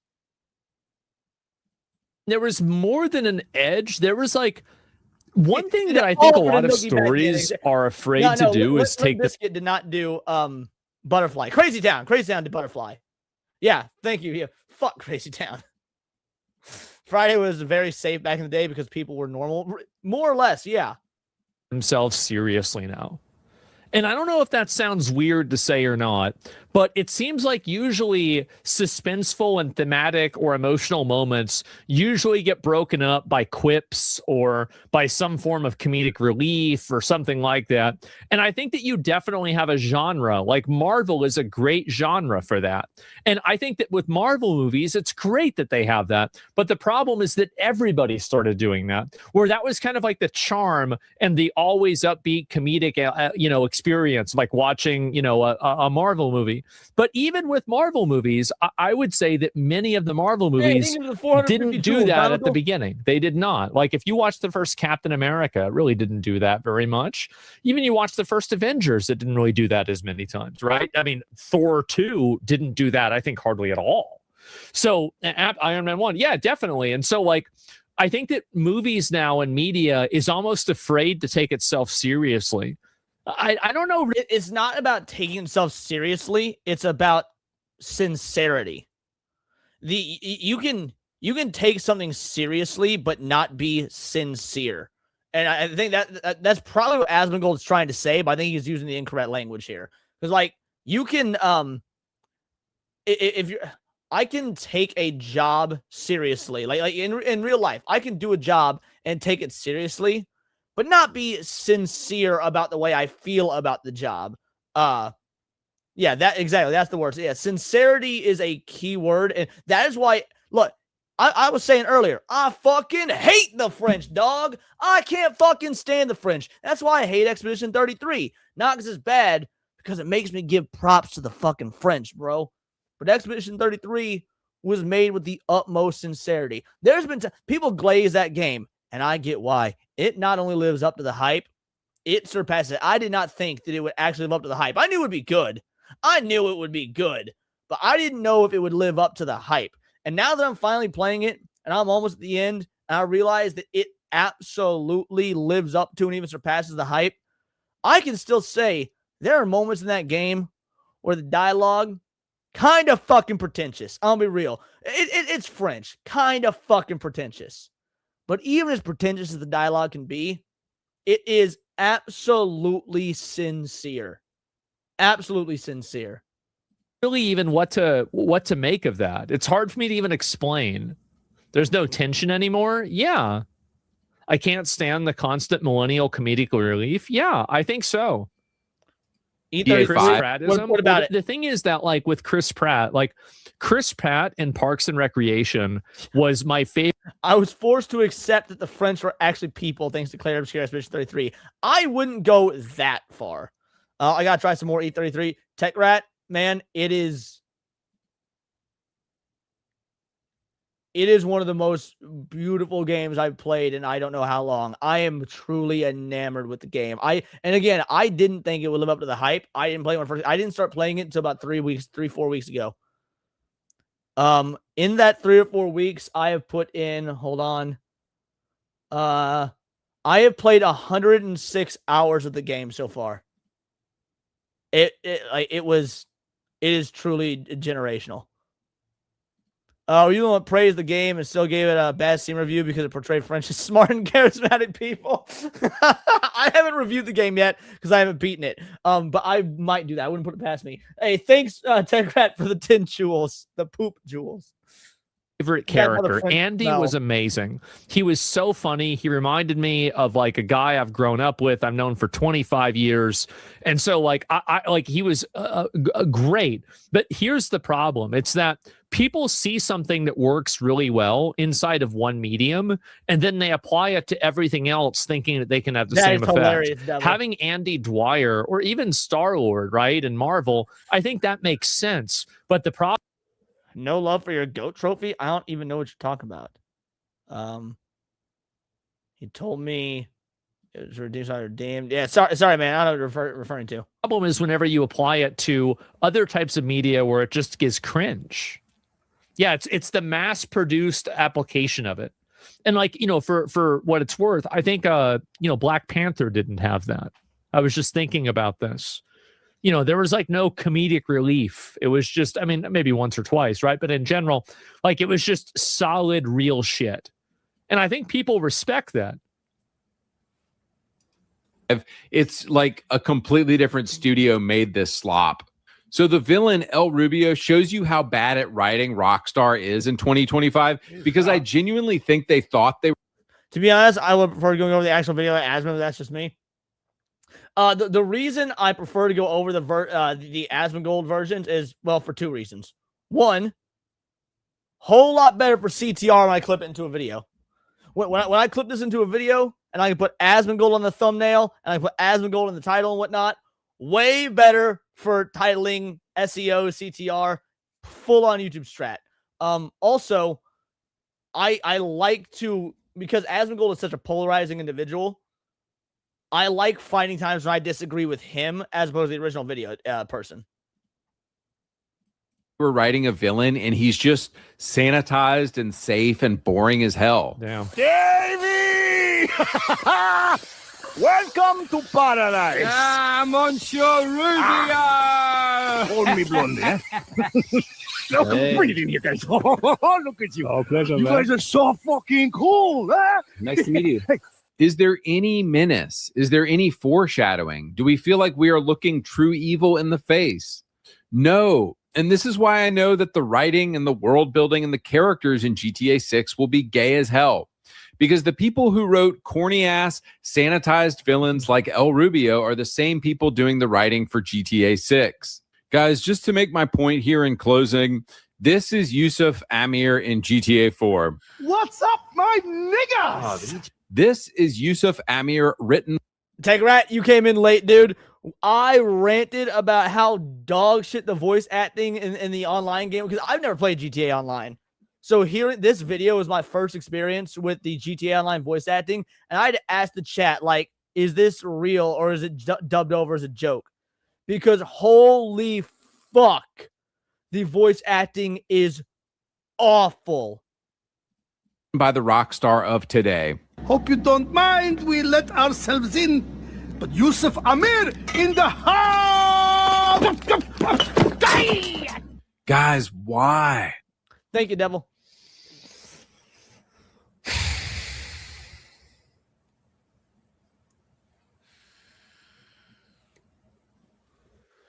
Honestly, if it weren't for the fact that I'm being told by the video that this is GTA 5 online, I wouldn't know. And again, I've never played GTA 5 online. I've said I didn't like GTA 4 and I didn't like GTA 5. GTA, I'll continue to drive this point home. GTA died after the PS2 for me. I do not fucking like GTA 4 and 5. So obviously, I never played 5 online. That being said, even though I dislike 4 still feels like a GTA game. It does. I just don't like it. I would not know without this video telling me that this was a GTA game. Everything down from the art direction, it's not just the dialogue and the writing. Like the dialogue and the writing are obviously dog shit. But even the art direction is so much different than what I think of as GTA that I would not be able to tell. That was funny, though. Guys, I think we have a real Goyim in chat. We have one. There's a real live Goyim in the chat. Why is it this way? Why is Rockstar just sanitized, boring slop now compared to I'm not gonna condemn it. I'm watching this video. Yeah, I've never played Grand Theft Auto. I don't know whether this is true, but I don't know whether it's cherry picking or it's like, I mean, maybe you could find cringe scenes with other characters. I don't know. Older games. And guys, it's actually incredibly boring and incredibly sad. Money. They want that Roblox money. The edgier. A lot of normally still trust Rockstar. So whether Rockstar was trusted or not, like there is nothing Rockstar could do that would ruin GTA 6.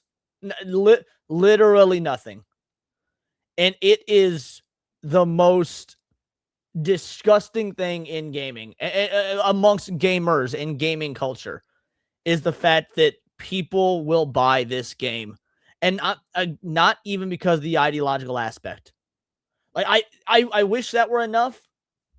But honestly, GTA 6 could be as woke as it wants to be. That still would not be the biggest issue. When people are willing to pay for a $100 download code, when Rockstar can come out and say, we will not be doing physical discs, period, at all. When you buy the case, it will just have a download code inside. For gamers TM to just shrug their shoulders and say, whatever, that's fine. Fuck you. Fuck you, you worthless piece of trash. You have destroyed this hobby by allowing companies to get away with that retarded shit. It is actually fucking disgusting that you are such a little slop piggy, is willing to eat it all up, that you will pay $100 for a license code in a plastic fucking case. I hate that you enjoy the same hobby as me. You don't deserve this hobby. Go just wait for the fucking GTA Netflix adaptation if you're okay with a $100 license code to download the game, even if you buy the physical edition. You fucking homo.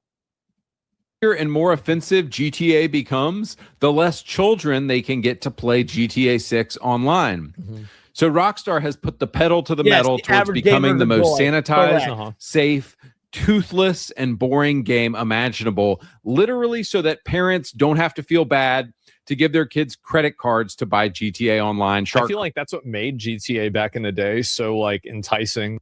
Guys, we got a Sony pony in here. You know the drill. Roast the fuck out of the console plebs. I paid $165 for WWE 2K26. Why wouldn't I get GTA Because you're a fucking pig. Because you're a disgusting waste of human life. Not even a human. You're not even a human. You are a goy captured golem. Roast the Sony pony. Is like as a teenager, like a 12-year-old, it's like, oh my god, this game is like, this is the game that's on like Fox News specials. There's like a NBC special primetime episode about like whether GTA caused Columbine. Yeah, it is like, you know, it's like it's making for great content. and like now you're like, oh my god, I want to play this game, right? Like, what is this? Like, because there's the you know, like the novelty of it, and like just people thinking that this is some kind of like fancy or not fancy. It's like forbidden. Yeah, and it's like if you're a 12-year-old boy, right? It's like the forbidden media that's like super edgy. And he's correct. When I first played GTA, I was probably 10. Hold on. What year did Vice City come out? Was it 2003? Vice City release date. It's 2002. I was October 29th, 2002. I was 9 years old when I first played GTA. And I snuck playing that game because it was my granny's copy. It was my granny's copy of Vice City. I went to her. She had her entire gaming setup set up in her craft room so that she could like alternate between sewing and playing video games and shit. And I would go in there and I would close the door and I'd play video games. And she didn't give a fuck. She probably wouldn't have even given a fuck if she knew I was playing it. But I wasn't sure if she would give a fuck. And I played Vice City, and that shit was fucking life-changing, bro. I heard so many words I'd never heard before. Again, she was letting me play Duke Nukem on the PC back in the 90s, so she probably wouldn't have given a fuck. But there was a mythos around Vice City. You know what I mean? Damn, was it life-changing. This is not going to be life-changing for an 8-year-old. Like 8-year-olds nowadays are already used to getting groomed on Roblox. This won't be edgy for a modern 8-year-old. Modern 8-year-olds are getting sent dick pics by 45-year-old dudes on Minecraft. This is not edgy for them. Like that's the main thing you want to see. So I don't know if that's really even going to work out for him. But I guess he's right. My mom didn't buy it for me. Cards. Think about it. GTA Online makes 10 times more money than the old GTA games ever did. But boys, just in closing, as I've said in multiple other videos, GTA... I would just like to point out, I have a job. I'm doing it right now because I get to do this full time because I've got the greatest job in the world, and you're just giving me engagement while you buy your $900 shit box with no games. It isn't GTA anymore. It's safe. It's retarded. Just sanitized fucking gay slop. All right, boys, I'm going to get out of here. Be sure to check out Aniba for huge discounts on new AAA games. All right, peace. This guy, Andy Pants, every time I see one of his videos, he just lays it out. He does. He just lays it out. He doesn't give a fuck. He doesn't try to mince words. He just says exactly what he's thinking. And I think it's fucking hilarious. Blandification is the wrong word. In-shitification is the term. It is. He's so funny. And anyway, yeah, there's the video. Make sure to give him a sub, give it a like if you like the video, right? I thought he's cherry picking. Oh, yeah, I don't know. I don't want like no. Andy Pants is he's definitionally a grifter. But that doesn't alter the fact that a broken clock can be right twice a day. And honestly, the reasons that GTA 6 is going to be bad go far beyond what he said in this video. After he made a game with CSIM in it. Yeah. I didn't even like him before then because if you look at his old content, he was very like pro-woke ideology and shit like that.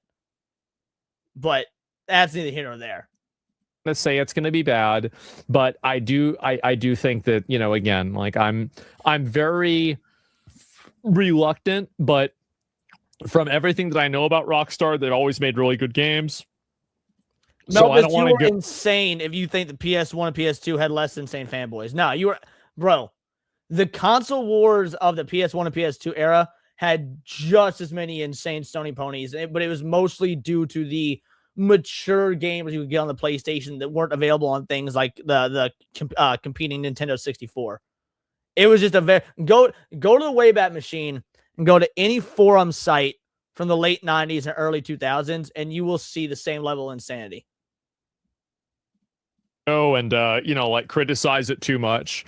So yeah, I don't know. I'm not sure. I haven't played it, and so it just seems I see what his point is, and I kind of agree, but I don't know really if that's a good example one way or another.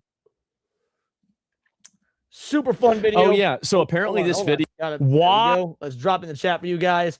Guys, GTA is crap. GTA is trash. GTA has been trash since GTA 4.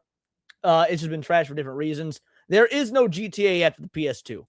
Just like there's no Pokemon after Gen 4, there's no GTA after Gen 2. Or after the PS2. People are going to slob on the knob of Rockstar because they are little pay piggies who will accept any slop. It's the amount of people that will bitch and moan and whine and whinge about Nintendo being anti-consumer and then shell out over $100 for GTA 6 is the ultimate hypocrisy. And you're going to find all sorts of that in the gaming industry. These are the same people that will eat up the slop that is the Resident Evil remakes and then denounce the originals and claim the remakes are better, having never played the originals. There is no consistency. Yo, shout out, Ronan. Thank you for the jewels. There is no consistency against amongst modern gamers, TM, because they don't want art. They want content. It is the same as, I mean, they are truly the glue-eating MCU fans of the gaming industry. And it is why we're in the situation we're in. Yeah, there's no Borderlands 3 or 4. Agree. I don't even like Borderlands, and I agree there's no Borderlands after Borderlands 2. That being said, we already left 4 circles. I will be on the Hold My DualShock in about 2 hours. We've got the watch party in the Discord tonight. Become a member. Let's get in on the watch party. We're going to be watching Ouija Origin of Evil. Another, what I can only imagine is slot film, but that's what one of the wheels spin from you fucking maniacs. And then me and Hypno will be coming back with more Lords of the Fallen tonight over on the gaming channel. I'll see y'all on the flip-flop. Thank you so much. Let me find out who we're going to raid. And while we're doing that, thank you so much for all the donos.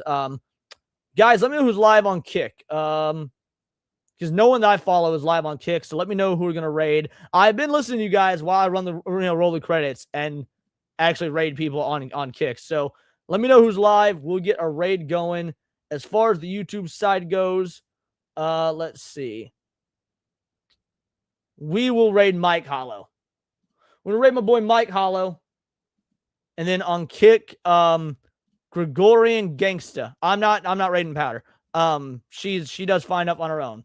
I would rather raid somebody that, you know, might need the help or something like that. But I don't know who Gregorian Gangster is. Let's find out. Anyway, I'll see you on the flip-flop. We already like 4 circles. Make sure you say Vital Idol raid to my boy Mike Hollow. Oh, yeah, we'll raid Ember. Or maybe, well, I'll figure it out. Gregorian Gangsta or Ember Paradox. We'll see. Deuces, crew.